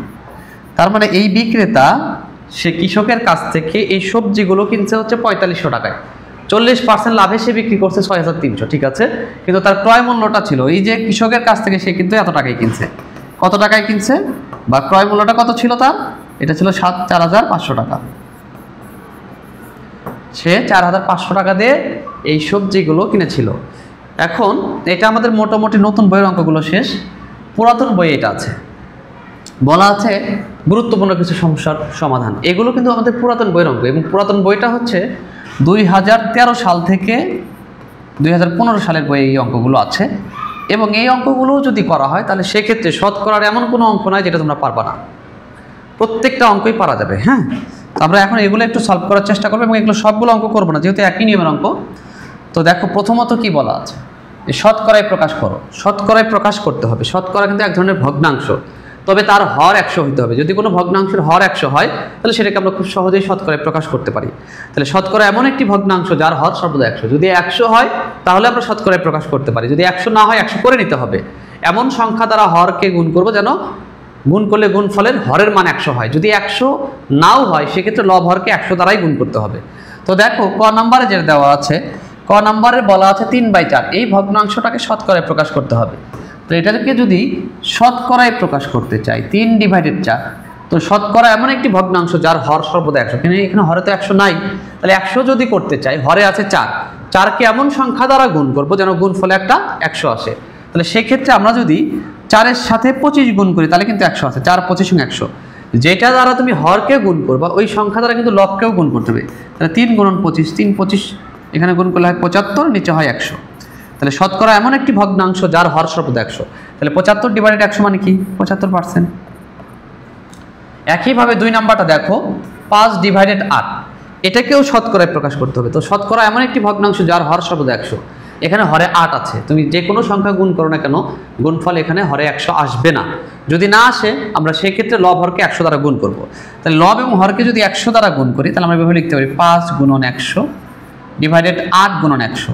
এই যে হরের যে 100টা লিখলাম, এই লব হরকে 100 দ্বারাই কিন্তু গুণ করলাম, কিন্তু হরের 100 দ্বারা কোনো কাজ করবো না, এটা পার্সেন্টেজের জন্য রেখে দেবো, শতকরায় প্রকাশ করার জন্য রাখবো। সেক্ষেত্রে এটাকে কাটতে পারি, 4 2 8, 4 25 100। তাহলে এটা গুণ করলে হয় 125 ডিভাইডেড 2 গুণ হচ্ছে 100। এখন যদি তুমি এই যে 125কে 2 দ্বারা ভাগ করে, আর 2 আর 100 গুণ করে কিন্তু নিচে 200 লেখা যাবে না, কারণ এটা তো শতকরায় প্রকাশ করার জন্য রাখতে হবে বা রাখছি। সেক্ষেত্রে এটাকে রাখা যায় 6 2 12, 2 2 4, 1/2 এই 100-র জন্য পার্সেন্টেজ। বা এটাকে এভাবে বলা যায় 5/8 মানে হচ্ছে 5 গুণন 100 ডিভাইডেড 8, আর এখানে পার্সেন্টেজ দিলাম। পার্সেন্টেজ মানে কি 1/100 বা 1/100। তাহলে এটার সাথে কাটাকাটি যদি করি সেক্ষেত্রে এটা 2 বার 4 বার যায়, 4 2 8, এটা যায় 25 বার।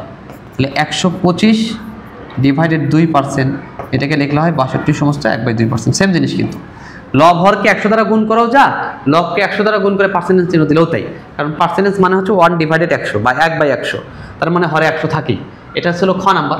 গ নাম্বারটা দেখো 4/15 আছে, তাহলে সেক্ষেত্রে আমরা লিখতে পারি 4/15, এটাকে 100 দ্বারা যদি গুণ করা হয় আর এখানে পার্সেন্টেজ দিলাম, সেক্ষেত্রে 5 দ্বারা ভাগ করলে এটা 3 বার যায়, এটা যায় 20 বার।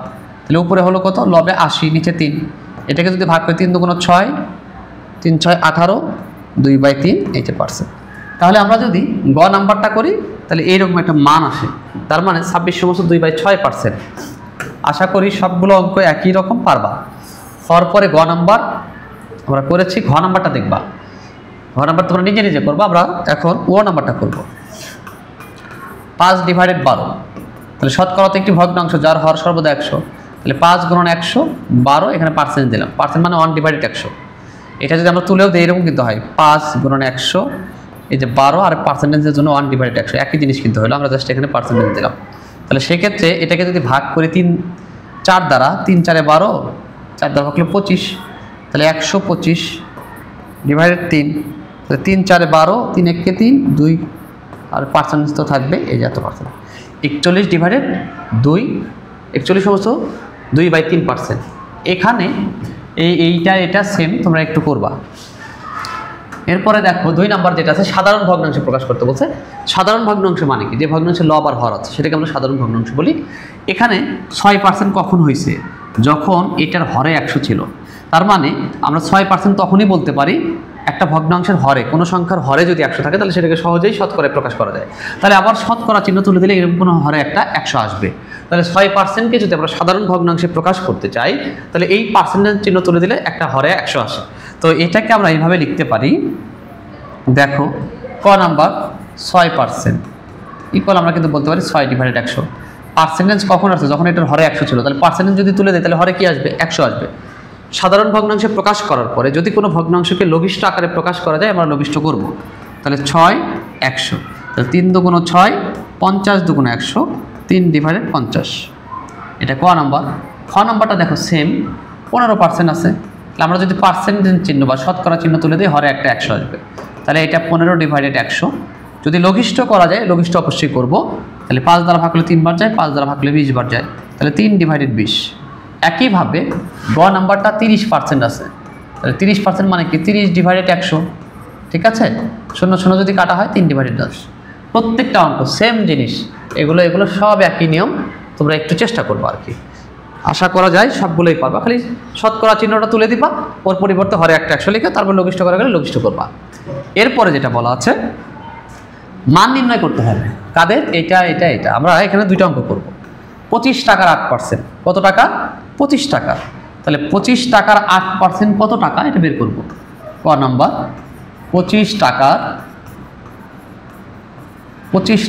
8% ইকুয়াল টাকার এর আছে, তাহলে 25-এর 8%। 8% মানে 8/100 এত টাকা। তাহলে 25 দ্বারা এটাকে ভাগ করলে যায় 4 বার, 4 দ্বারা 8কে ভাগ করলে যায় 2 বার। তার মানে 25 টাকার 8% হচ্ছে 2 টাকা।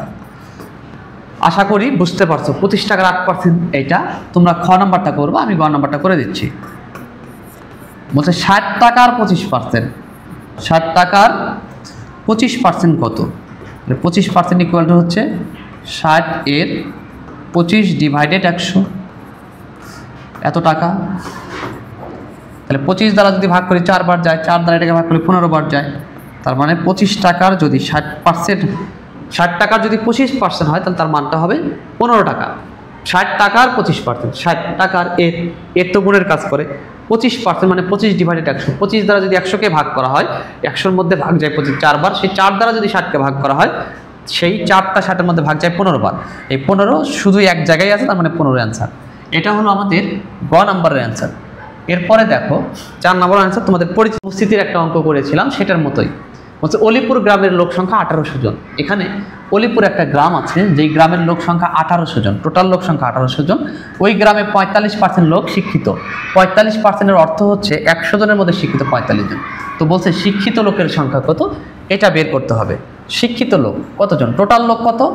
1800 জন। এর মধ্যে শিক্ষিত কত? 45%। 45%-এর অর্থ কি? 100 জনের মধ্যে শিক্ষিত 45 জন। তার টোটালের মধ্যে শিক্ষিত কত? আমরা এক লাইনেও করতে পারি এরকম করে, শিক্ষিত লোকের সংখ্যা সমান 1800 জন। 1800 জন টোটাল লোক, 1800 জন এর 45% শিক্ষিত। 45% অর্থ হচ্ছে 45/100 এতজন। এটা এইভাবে করা যায়। এটা দ্বারা এটাকে ভাগ করলে কতবার যায়? 18 বার। 18 আর 45 গুণ করে দেখো কত হয়। তাহলে 18 আর 45 যদি আমরা গুণ করি তাহলে 18 × 45, তাহলে 5 × 40, সাথে থাকে 4, 5 × 5 আর 4 9, 4 × 32, সাথে থাকে 3, 4 × 4 আর 3 7, তাহলে 0 9 আর 2 11 1, 7 আর 8।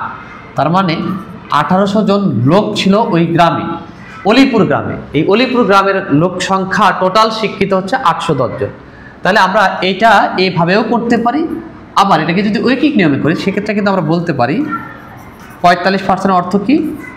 100 জনের মধ্যে বা 100 জন লোকের মধ্যে শিক্ষিত কতজন? 45 জন। 100 জন লোকের মধ্যে শিক্ষিত 45, অতএব একজন লোকের মধ্যে শিক্ষিত 45/100 জন। অতএব আমরা বলতে পারি 1800 জন লোকের মধ্যে শিক্ষিত 45 গুণন 1800 ডিভাইডেড 100, এটাকে ভাগ করলে হয় 18। এই 18 আর 45 গুণ করে আমরা পাইছি 810 জন। তোমরা যে কোনো পদ্ধতি অ্যাপ্লাই করলেই হবে, এটা করলেও হবে, এটা করলেও হবে। ওই কিংডমে যদি করো তাহলে এইভাবে করতে হবে, আর সরাসরি যদি করো তাহলে এইভাবে করতে হবে। এটা ছিল আমাদের 4 নম্বর অঙ্ক। অলিপুর গ্রামের লোক সংখ্যা যা ছিল তার মধ্যে 45% লোক শিক্ষিত ছিল। শিক্ষিত লোকের সংখ্যা আমরা বের করেছি। এটা মোটামুটি 4। এরপরে 5 আছে, মোস্ট ইম্পর্টেন্ট একটা অঙ্ক। বিরামপুর গ্রামের লোক সংখ্যা 5% বৃদ্ধি পেয়ে 2100 জন হলো। 5%-এর অর্থ হচ্ছে 100 জনে বৃদ্ধি পাইছে 5 জন। তাহলে টোটাল লোক ছিল কত জানি না, আগে সেটা বের করতে হবে। তবে এখন বৃদ্ধি পেয়ে হয়েছে হচ্ছে 2100 জন। কত পার্সেন্ট বৃদ্ধি পাওয়াতে? 5% বৃদ্ধি পাওয়াতে। 5%-এর অর্থ কি? 100 জনে বৃদ্ধি পাইছে 5 জন। তাহলে 5% বৃদ্ধিতে বর্তমান লোক সংখ্যাটা আমরা আগে বের করে নেব। 5% বৃদ্ধিতে বর্তমান লোক সংখ্যা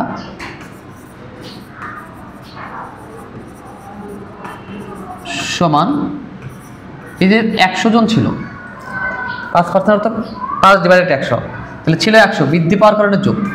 কতজন বৃদ্ধি পাচ্ছে? 5 জন। তাহলে 5% বৃদ্ধি পাওয়ার জন্য বর্তমানে লোক সংখ্যা হচ্ছে 105 জন হলে পূর্বে ছিল 100। 5% বৃদ্ধিতে লোক সংখ্যা 100 যোগ 5 ইকুয়াল 105। তাহলে এটা বর্তমান লোক সংখ্যা। তাহলে বর্তমান লোক সংখ্যা যদি 105 হয়, পূর্বে ছিল কত? তো আমরা বলতে পারি বর্তমান লোক সংখ্যা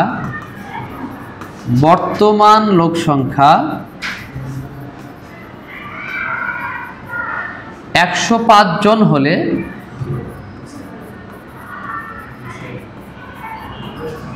পূর্বে ছিল 100 জন।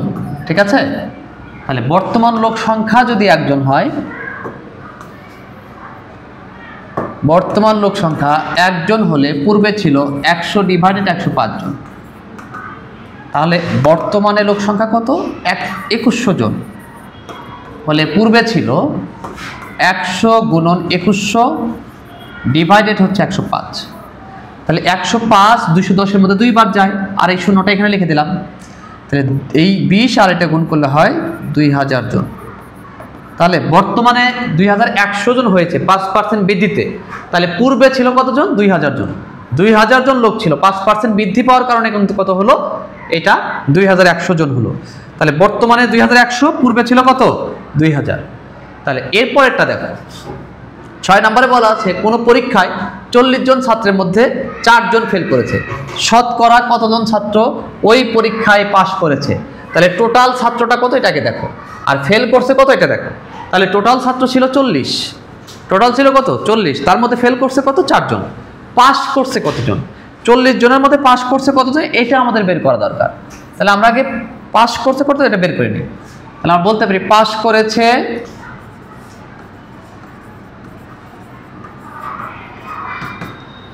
40 বিয়োগ 4 জন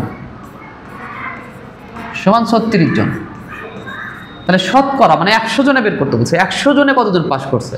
তাহলে 40 জনে যদি 36 জন করে, 100 জনে আমরা খুব সহজেই বের করতে পারবো। 40 জন ছাত্রের মধ্যে পাস করেছে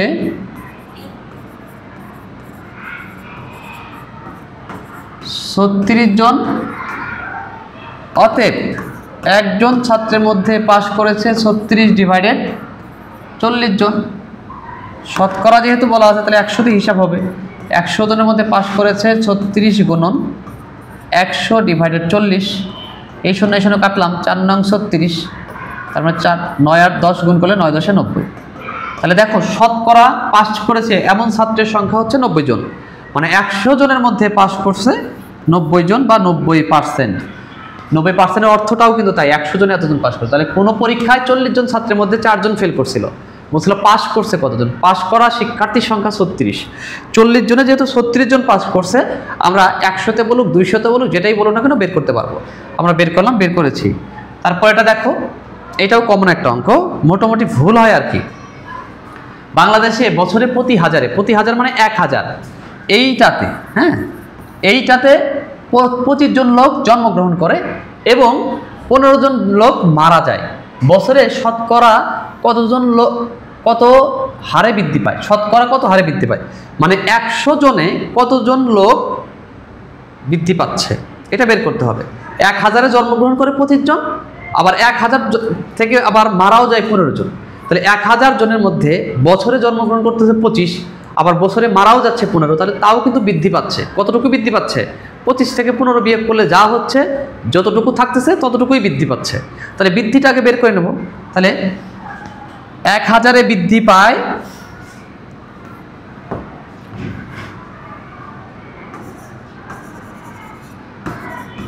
এত জনে বৃদ্ধি পায় সমান 25 বিয়োগ 15 জন সমান কয়জন? 10 জন। তাহলে 1000-এ যদি 10 জন বৃদ্ধি পায় 100 জনে বের করতে বলছে, তাহলে আমরা 100 জনে বের করি দেখি। তো লেখো যে এত জনে বৃদ্ধি পায় 10 জন। তাহলে 1 জনে বৃদ্ধি পায় 10 ডিভাইডেড 1000 জন। অতএব শতকরায় বলার জন্য 100 জনে বৃদ্ধি পায় এত গুণন 100 ডিভাইডেড হচ্ছে 1000। তাহলে এটাকে কাটাকাটি করলে এটা কাটা, এটা কাটা, এটা কাটা, তার মানে 1 জন। তাহলে 100 জনে 1 জন করে কিন্তু বৃদ্ধি পাচ্ছে। তাহলে আমরা কিন্তু বলতে পারি 1%। এখানে বাংলাদেশে 1000-এ জন্মগ্রহণ করছিল কত? 25, মারা গেছে কত? 15, তাও বৃদ্ধি পাইছে। কতজন বৃদ্ধি পাইছে? 1000-এ 10 জন। তাহলে 1000-এ যদি 10 জন বৃদ্ধি পায়, একে কত? 100-তে কত? আমাদের শতকরাতেই বলা ছিল যে শতকরা কতজন বৃদ্ধি পায়। 8 নম্বর অঙ্ক আর 5 নম্বর অঙ্ক সেম, ঠিক আছে? বলছে চন্দনপুর গ্রামের লোক সংখ্যা শতকরা 4 জন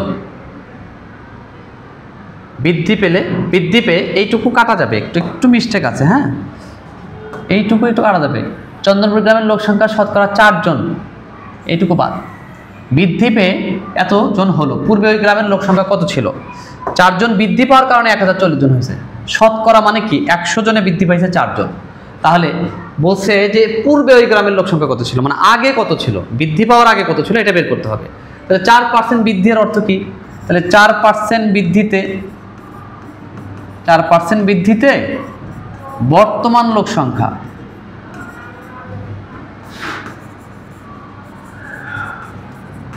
বর্তমান লোক সংখ্যা 4%-এর অর্থ হচ্ছে 100 জনে 4 জন বৃদ্ধি পাইছে। তাহলে কতজন হয়েছে? 100 যোগ 4 জন হয়েছে। তাহলে 100 যোগ 4 জন মানে কত? 104 জন, ঠিক আছে? তাহলে বর্তমানে লোক 104 জন যদি হয়, তাহলে পূর্বে ছিল কত? 100। একে কত? টোটালে কত? বর্তমানে 1040 আছে, আগে কত ছিল? তাহলে আমরা লিখতে পারি বর্তমান লোক সংখ্যা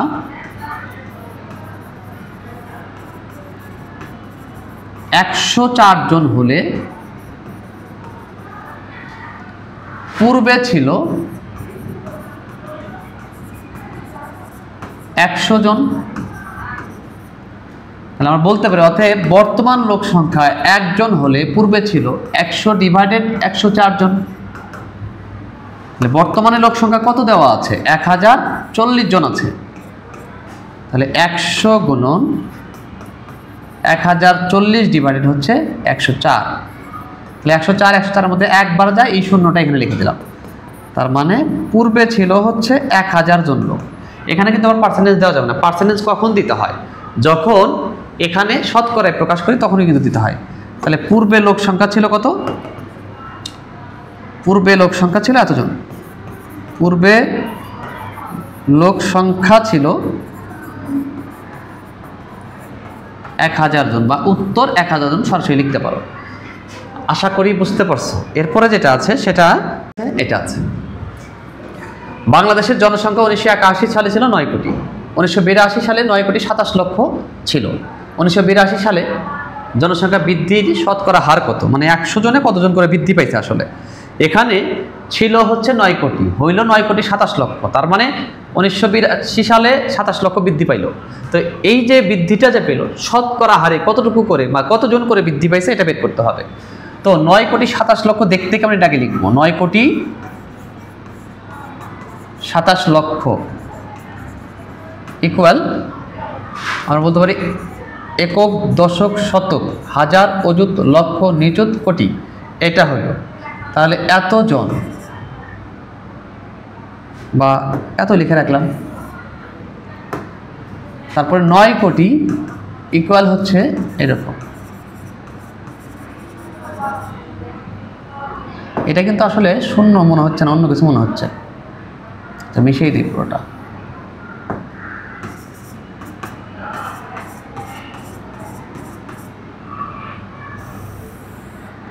বৃদ্ধি পেয়েছে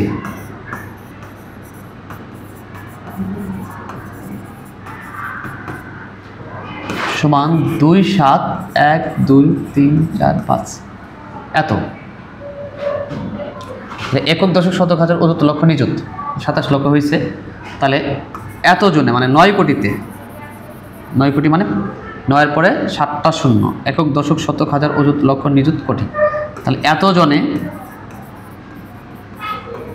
বৃদ্ধি পায় কত? এতজন। তাহলে একজনে কতটুকু বৃদ্ধি পাইছে?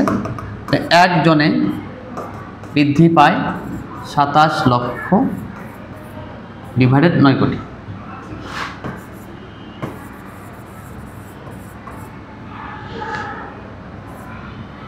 একক দশক শতক হাজার অযুত লক্ষ নিযুত কোটি, একক দশক শতক হাজার অযুত লক্ষ নিযুত কোটি। আচ্ছা ঠিক আছে, এতজন শতকরা। অতএব 100 জনে বৃদ্ধি পায় 27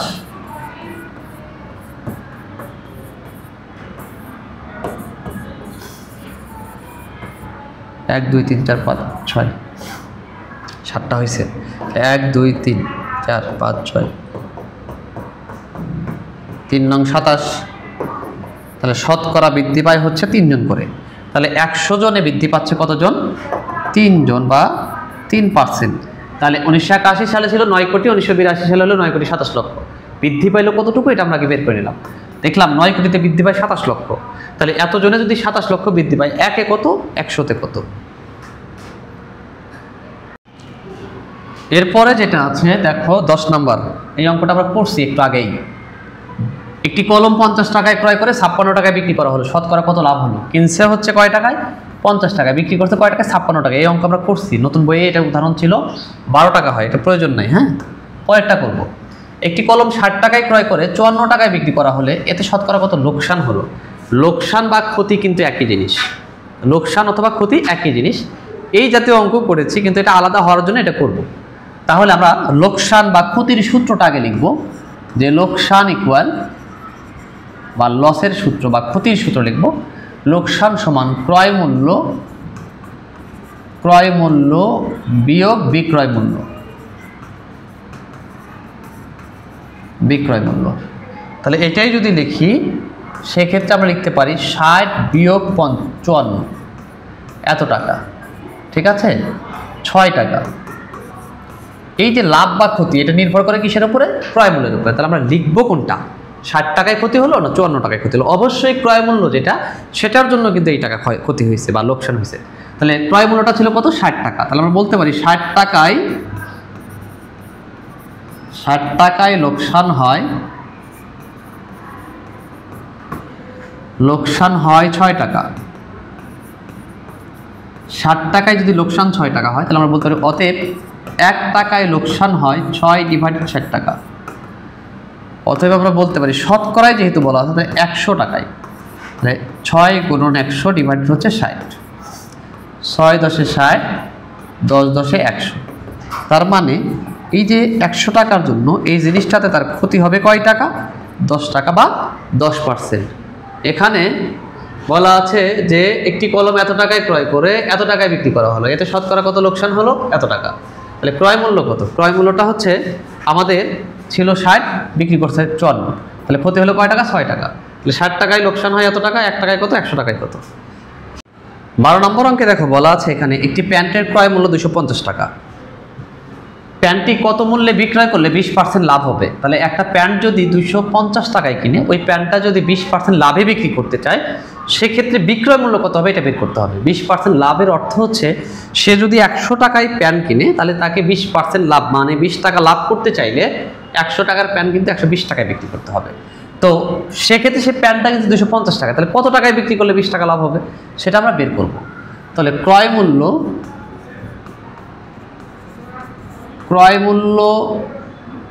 100 টাকা হলে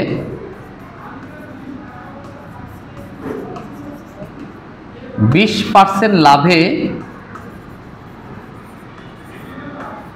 বিক্রয় মূল্য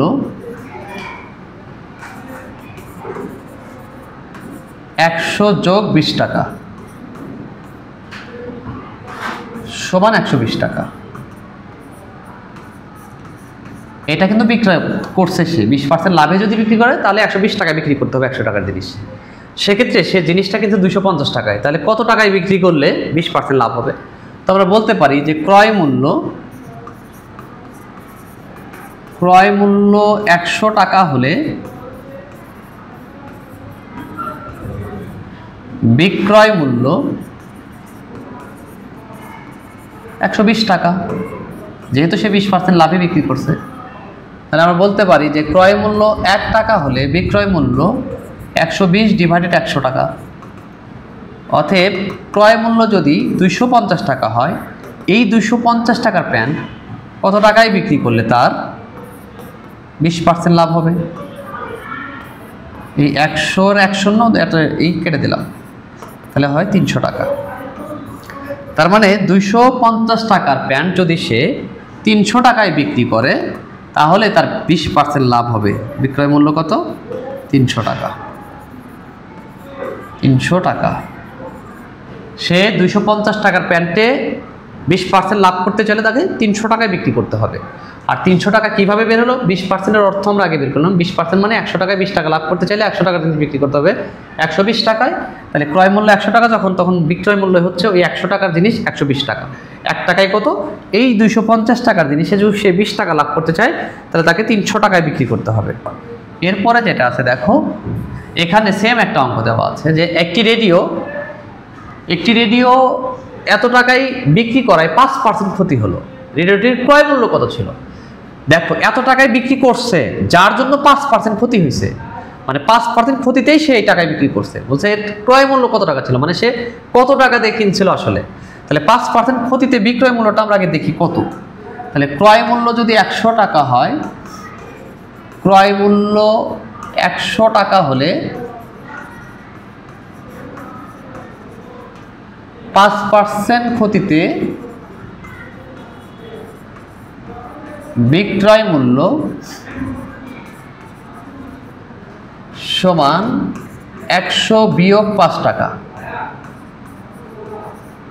95 টাকা। তাহলে বিক্রি যখন 95 টাকায় করলো তখন ওই জিনিসটার দাম ছিল 100 টাকা, কিন্তু 95 টাকায় কেন বিক্রি করছে? 5% ক্ষতিতে বিক্রি করছে, মানে 100 টাকার জিনিসে সে 5 টাকা ক্ষতি করছে, মানে কমে বিক্রি করছে, এই জন্য 95 টাকা হয়েছে। তাহলে জিনিসটা যখন 95 টাকায় বিক্রি করছে তখন ওই জিনিসটার দাম ছিল কিন্তু 100 টাকা। তো বের করতে বলছে ক্রয় মূল্য, তাহলে বিক্রয় মূল্যটা আগে লিখবো। বলতে পারি বিক্রয় মূল্য 95 টাকা হলে ক্রয় মূল্য হয় 100 টাকা, বা ক্রয় মূল্য ছিল 100 টাকা, ক্রয় মূল্য 100 টাকা। আমরা বলতে পারি বিক্রয় মূল্য 1 টাকা হলে ক্রয় মূল্য 100 ডিভাইডেড 95। অতএব বিক্রয় মূল্য যদি 1140 টাকা হয় তাহলে ক্রয় মূল্য ছিল 100 গুণন 1140 ডিভাইডেড 95। এটাকে যদি ভাগ করি 5 বার যায়, 5 বিশং 100, 5 19 95। তাহলে 19কে যদি ভাগ করি 6 নং 54, আর এটা 60। 6 নং 54, 6কে 6 রেখে 5-এ 11, তার মানে 6 দুগুণে 12, 1200 টাকা। তাহলে 5% ক্ষতিতে বিক্রি করছে, তখন বিক্রিটা হয়েছে 1140 টাকা। আসলে এই জিনিসটার ক্রয় মূল্য ছিল, বা এই রেডিওটার ক্রয় মূল্য ছিল 1200 টাকা। 1200 টাকার জিনিস সে বিক্রি করছে 5% ক্ষতিতে কত টাকায়? 1140 টাকায়। ক্রয় মূল্য 1200 টাকা। এটা 5% ক্ষতি হওয়ার কারণে সে এই টাকায় বিক্রি করছে। এরপরে যেটা আছে দেখো, এই অঙ্কটা, এক ব্যক্তি 6% ক্ষতিতে একটি খাসি বিক্রি করলো, খাসি বিক্রয় করলো। খাসিটির বিক্রয় মূল্য, এখানে একটু মিস্টেক আছে, এটা 96 হবে, 31 96। হ্যাঁ, এটা একটু ঠিক করে নিবা, এখানে টাইপিংয়ে মিস্টেক হয়েছে। হ্যাঁ, কি ছিল? 31 96। এত টাকায় বিক্রি করলে ক্রয় মূল্য কত ছিল? সেম অঙ্ক, আগেটা ছিল 5% ক্ষতিতে বিক্রি করছিল কত টাকায়? 1140 টাকায়। সে এখন 6% ক্ষতিতে বিক্রি করছে 3196 টাকায়। এটার ক্রয় মূল্য কত? তাহলে আমরা ক্রয় মূল্যটা আগে লিখি। আমরা বলতে পারি ক্রয় মূল্য 100 টাকা হলে ক্রয় মূল্য যদি 100 টাকা হয়, সে 6% ক্ষতিতে 100 টাকা এই খাসিটা কয় টাকায় বিক্রি করছে? 6% ক্ষতিতে বিক্রয় মূল্য সমান 100 বিয়োগ 6 টাকা, তাহলে কত হলো? 94 টাকা। বিক্রয় মূল্য যখন 94 টাকা, তখন এই খাসিটার ক্রয় মূল্য ছিল 100 টাকা। 6% ক্ষতিতে যখন সে 94 টাকায় বিক্রি করছে, তখন এই জিনিসটা বা এই খাসিটার দাম ছিল 100 টাকা। তো ক্রয় মূল্য আসলে কত ছিল এটা বের করতে হবে, মানে 3196 টাকা বিক্রি করছে খাসি, কিন্তু এটার আসলে দাম কত ছিল বের করতে হবে। তো আমরা বলতে পারি বিক্রয় মূল্য 94 টাকা হলে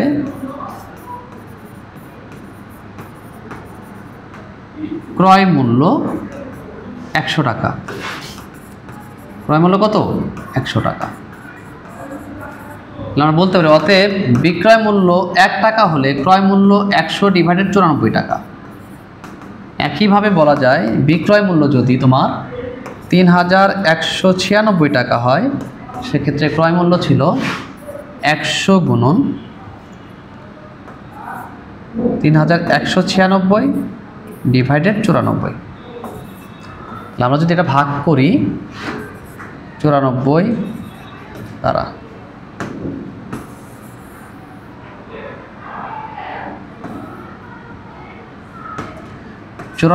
ভাগ করব কাকে? 3196-কে। প্রথমত ভাগ যায় 3 বার, 3 নং 27, যেহেতু 3 4 12, হাতে থাকে হচ্ছে 1, 3 নং 27 28, এটা হলো 7 3 6, 4 4 16, হাত থেকে 1, তারপরে 34 বার এটা দ্বারা ভাগ যাচ্ছে। 34 আর 100 যদি গুণ করা হয় তাহলে 3400 টাকা। তাহলে এটার আসলে ক্রয় মূল্য ছিল 3400 টাকা। আমরা বলতে পারি অতএব ক্রয় মূল্য 3400 টাকা।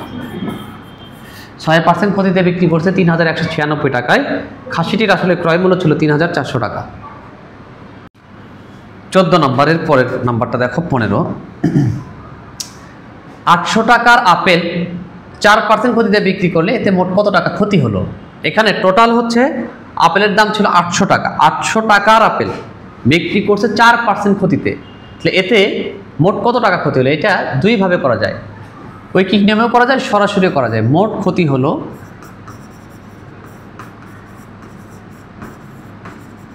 সমান 800 টাকার বলা ছিল, তাহলে 800 এর 4% মানে 4 ডিভাইডেড 100 টাকা, এটাই মোট খরচ। এর ভাগ করলে 8 বার যায়, 4 8 32। আমরা এরকম শর্ট করে অঙ্কটাকে করতে পারি, অথবা 4%-এর অর্থ কিন্তু আমরা জানি, ঐকিক নিয়মে করতে পারি যে 100 টাকায় 4 টাকা, 1 টাকায় কত, 800 টাকায় কত। তাহলে বিকল্প পদ্ধতি, বিকল্প যদি করো তাহলে লিখতে হবে 100 টাকায় ক্ষতি হয়, 100 টাকায় ক্ষতি হয় তোমার 4 টাকা। অতএব 1 টাকায় ক্ষতি হয় 4 ডিভাইডেড 100 টাকা। তাহলে এখানে টোটাল কত টাকা ছিল? 800 টাকা। 800 টাকায় কয় টাকা ক্ষতি হবে? 4 গুণন 800 ডিভাইডেড 100, 8, 4 8 32 টাকা। তাহলে 800 টাকায় তার ক্ষতি হচ্ছে 32 টাকা। তাহলে 100 টাকায় যদি 4 টাকা হয়, 1 টাকায় কত, 800 টাকায় কত। অথবা তুমি এইভাবেও করতে পারো, 800 এর 4% ছিল, টোটাল ছিল 800 টাকা, তার 4%, তাহলে 800 এর 4% মানে 4 ডিভাইডেড 100, কাটাকাটি করলে 32 হয়। এরপরে যেটা আছে সেম অঙ্ক, খালি লাভ আছে, আমরা এটা করবো না। 800 টাকার আপেল 4% লাভে বিক্রি করলে মোট কত টাকা লাভ হবে? সেম জিনিস, খালি এর জায়গায় লাভ লিখে দেবা। 17 নম্বরে বলা আছে 600 টাকা 3 বছরের মুনাফা যদি এত টাকা হয়, তাহলে মুনাফার হার কত? 600 টাকার 3 বছরের মুনাফা 144 টাকা। মুনাফার হার নির্ণয় করতে হবে। যেহেতু মুনাফার হার নির্ণয় করতে বলছে, এখানে টোটাল টাকাটা দেওয়া আছে, মানে আসল দেওয়া আছে, সময় দেওয়া আছে, মুনাফা দেওয়া আছে। মুনাফার হার কত যদি বের করতে চাই, সেক্ষেত্রে আমরা সূত্র বসালেই হয়ে যাবে। তো যেটা দেওয়া আছে এটাকে লিখে নাও। দেওয়া আছে দেওয়া আছে আসল, আসল কত? আসল সমান 600 টাকা। এরপরে যেটা দেওয়া আছে সেটা সময়, সময় সমান 3 বছর। তারপরে দেওয়া আছে কি? মুনাফা, মুনাফা কত? 144 টাকা। নাই কি? মুনাফার হার, মুনাফার হার ইকুয়াল টু 4। তাহলে তিনটা জিনিসের মান যদি দেওয়া থাকে অটোমেটিকলি আর একটা মান বের করা যাবে, যেটা নাই সেটা সূত্র বসায় দিলে হয়ে যাবে। তাহলে নাই কি? মুনাফার হার। তাহলে মুনাফার হার ইকুয়াল, মুনাফার হারের সূত্র আমরা কি জানি? মুনাফা গুণন 100 ডিভাইডেড আসল গুণন সময়, আসল গুণন সময়। তাহলে এখানে আমরা বলতে পারি মুনাফাটা কত টাকা? 144 টাকা গুণন 100 ডিভাইডেড আসল কত? 600, সময় কয় বছর? 3 বছর। এটাকে ভাগ করলে যায় 6 বার, 6 দুগুণ কত? 12। এটা হয় হচ্ছে 2 আর 4 24, 4 6 24, 3 দ্বারা ভাগ করলে হয় 3 8 24, তার মানে 8 টাকা। তাহলে 600 টাকা যখন আসল ছিল, 3 বছরের জন্য যখন সে 144 টাকা মুনাফা দিল, তখন মুনাফার হারটা ছিল 8%। তাহলে মুনাফার হার হচ্ছে কত পার্সেন্ট? 8%।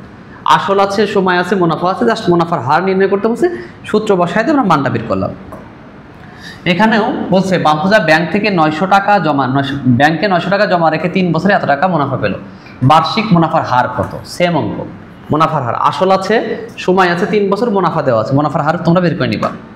এরপরেরটা দেখো, বার্ষিক মুনাফার হার 60 টাকা, এখানে আসল 700 টাকার 7 বছরের মুনাফা কত বের করতে বলছে। তাহলে সূত্র দিয়ে এটাও আমরা করতে পারবো, কারণ তিনটার মান দেওয়া আছে যেহেতু।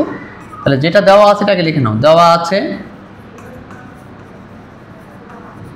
কি? আসল, আসল সমান 700 টাকা, মুনাফার হার 7%, মুনাফার হার ইকুয়াল 7%, সময়টাও কিন্তু এখানে 7 বছর। তাহলে যেটা বের করতে হচ্ছে সেটা মুনাফা, মুনাফা নাই, এটাকে লিখে রাখি। মুনাফা ইকুয়াল টু, আমরা জানি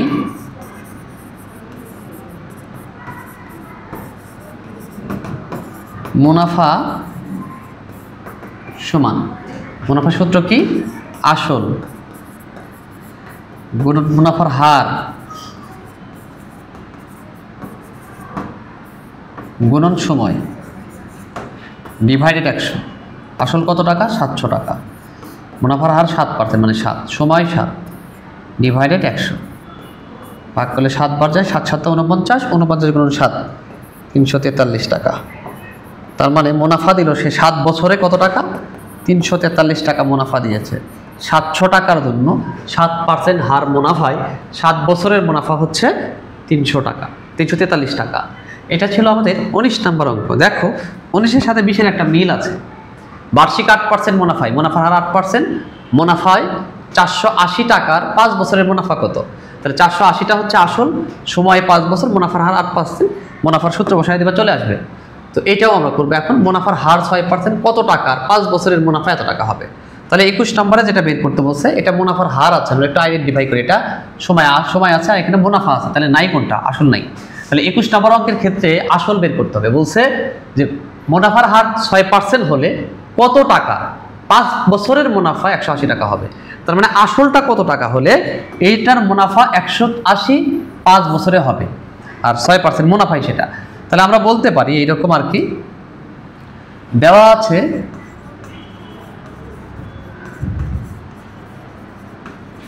আছে এখানে মুনাফা 180 টাকা, মুনাফা 180, সময় হচ্ছে 5 বছর। তারপরে যেটা সেটা হচ্ছে মুনাফার হার,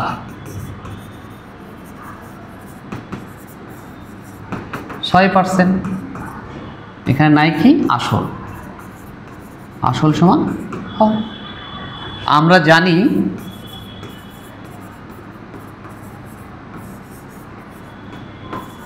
আসল সমান, সূত্রটা শুধু লিখে দাও।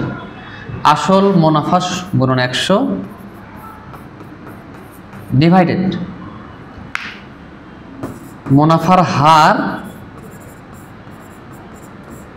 গুণন সময়, যেহেতু সময়টা 5 বছর লিখতে হবে, 1 বছরে না লিখলেও চলে।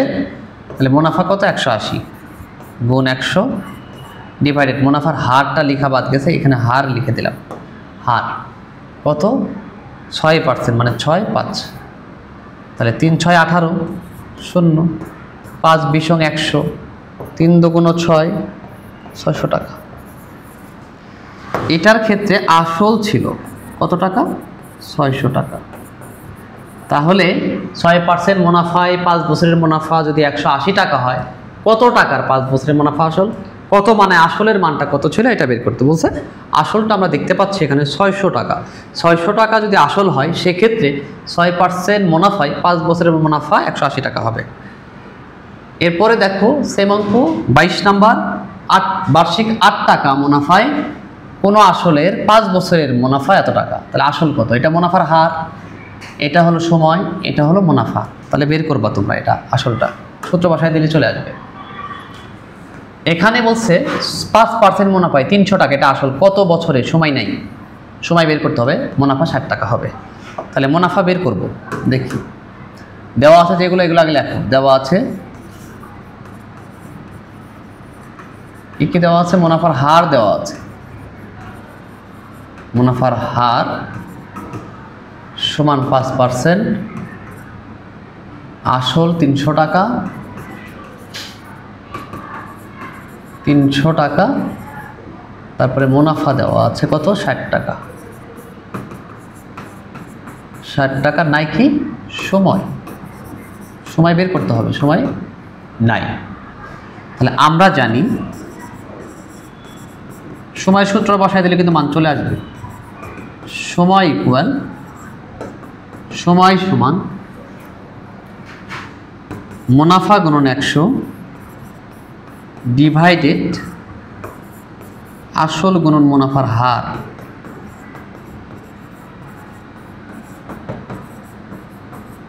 মুনাফার হার, তাহলে এখানে মুনাফাটা কত টাকা? মুনাফাটা হচ্ছে 60 টাকা গুণ 100, আসল কত? 300, গুণন হচ্ছে মুনাফার হার কত? 5%, মানে 5। এটা যায় 3 বার, 3 দ্বারা ভাগ করলে 3 20 60, 4 5 20, 4 বার। তাহলে সময়টা কত বছর হলো? 4 বছর। আমরা বলতেই পারি সময় 4 বছর। এটা ছিল আমাদের 23 নম্বরের অ্যান্সার। মানে 300 টাকার 5% মুনাফায় কত বছরে মুনাফা 60 টাকা হবে। সেক্ষেত্রে যেগুলো দেওয়া ছিল এগুলো লেখার পরে জাস্ট সময়টা কত বছর বলছে, এই জন্য সময়টা বের করছি। বার্ষিক শতকরা মুনাফার হার 5 টাকা মুনাফার হার, আসলে 100 টাকার 3 বছরের মুনাফা কত? 22 নম্বর অঙ্ক। এটা 25 নাম্বারটা করবো, একটু ইম্পর্টেন্ট আছে আর কি, একটু খেয়াল করো, খেয়াল করলেই হবে। এখানে বলা আছে বার্ষিক 5% মুনাফায় কত বছরে 425 টাকা মুনাফা সহ আসল 510 টাকা হবে। মুনাফা সহ আসল মানে কি জানো? এর মধ্যে মুনাফা আসল দুইটাই আছে। এই যে এত টাকা মুনাফা, আসলে এত টাকাটাই হচ্ছে আসল। তার মানে 425 টাকাটা কি আসল, আর 510 টাকার মধ্যে মুনাফা আসল আছে। তাহলে এই 510 টাকার মধ্যে থেকে যদি আমরা এইটা বাদ দিই, তাহলে মুনাফাটা বের হবে। তাহলে এটা আসল, এখান থেকে মুনাফা বের করে নেব। আর এখানে মুনাফার হার আছে, কত বছর বলছে। তাহলে সময় সূত্র বসাই দিলেই তো ক্লিয়ার। আমি কি বোঝাইতে পারছি? আশা করি বোঝাইতে পারছি। মুনাফার হার আছে, এখানে আসল আছে, মুনাফা আসল দুইটা আছে। এখান থেকে যদি খালি মুনাফা বের করে নিয়ে সময়ের সূত্র বসাই তাহলে হয়ে যাবে। তো লেখো দেওয়া আছে, দেওয়া আছে আসল, আসল কত? আসল 425 টাকা। মুনাফা বের করে নেব। মুনাফা কত? 510 বিয়োগ 425 টাকা, 5 কত? 10 হবে, 5 থেকে 1 8, 85 টাকা। তারপরে কি আছে? মুনাফার হার। মুনাফার হার ইকুয়াল টু হচ্ছে 5%। তাহলে নাই কি সময়, সময়ের সূত্র বসাই দিয়ে পাশে বসাইলাম। হ্যাঁ, সময় সমান, এটা আমরা জানি, মুনাফা গুণন 100 ডিভাইডেড আসল গুণন মুনাফার হার। মুনাফার হার ইকুয়াল মুনাফাটা কত টাকা? 85 টাকা গুণন 100, আসল 425, মুনাফার হার হচ্ছে 5%। যদি এটাকে ভাগ করলে 5 দ্বারা যদি ভাগ করি 5 5 85, 5 20 100, এই 85 কাটা 5 দ্বারা এটাকে কাটলে 4 বার যায়, তাহলে এটা হলো 4 বছর। তার মানে মুনাফা আসল মিলে 510 টাকা কত বছর পরে হবে? 4 বছর পরে হবে। দেখো এখানে একটু খেয়াল করে করলেই হবে, বলছে 5% মুনাফায় কত বছরে, মানে সময়টা কত বছর এটা বের করতে হবে। 425 টাকা এটা আসল টাকা, মুনাফা সহ আসল 510 টাকা হবে, মানে মুনাফা এবং আসল মিলে 510 টাকা হবে। তার জন্য সময় লাগবে কয় বছর? 4 বছর। এই পর্যন্তই আমাদের অনশট ক্লাসটা আজকে ছিল। হ্যাঁ, তো এই অনশট ক্লাসের প্রত্যেকটা অঙ্ক যদি তোমরা মনোযোগ সহকারে করো তাহলে আশা করি তোমাদের এই অধ্যায় থেকে যে কোনো ধরনের অঙ্কই আসুক না কেন পঞ্চম শ্রেণীতে আর কোনো সমস্যা থাকবে না। তবে প্রত্যেকটা অঙ্ক তোমাদের খুবই মনোযোগ দিয়ে করতে হবে, এবং এই শতকরার অঙ্কগুলো যদি এই ক্লাসটি করে থাকো বা করো তাহলে তোমাদের আর কোনো সমস্যা থাকবে না। পুরো ক্লাসটা দেখলে তোমাদের আর কোনো সমস্যা শতকরাই থাকবে না আশা করি আর কি। এরপরের যেটা আছে আমরা পরবর্তী অধ্যায়টা মানে পরিমাপ নিয়ে বা ভগ্নাংশ নিয়ে আলোচনা করব। সেম জিনিস অনশট ক্লাসগুলো থাকবে, তোমরা একটু দেখে নিবা। আমাদের আজকের ক্লাসটা এই পর্যন্তই। সবাই ভালো থাকবে, সুস্থ থাকবে। আল্লাহ হাফেজ।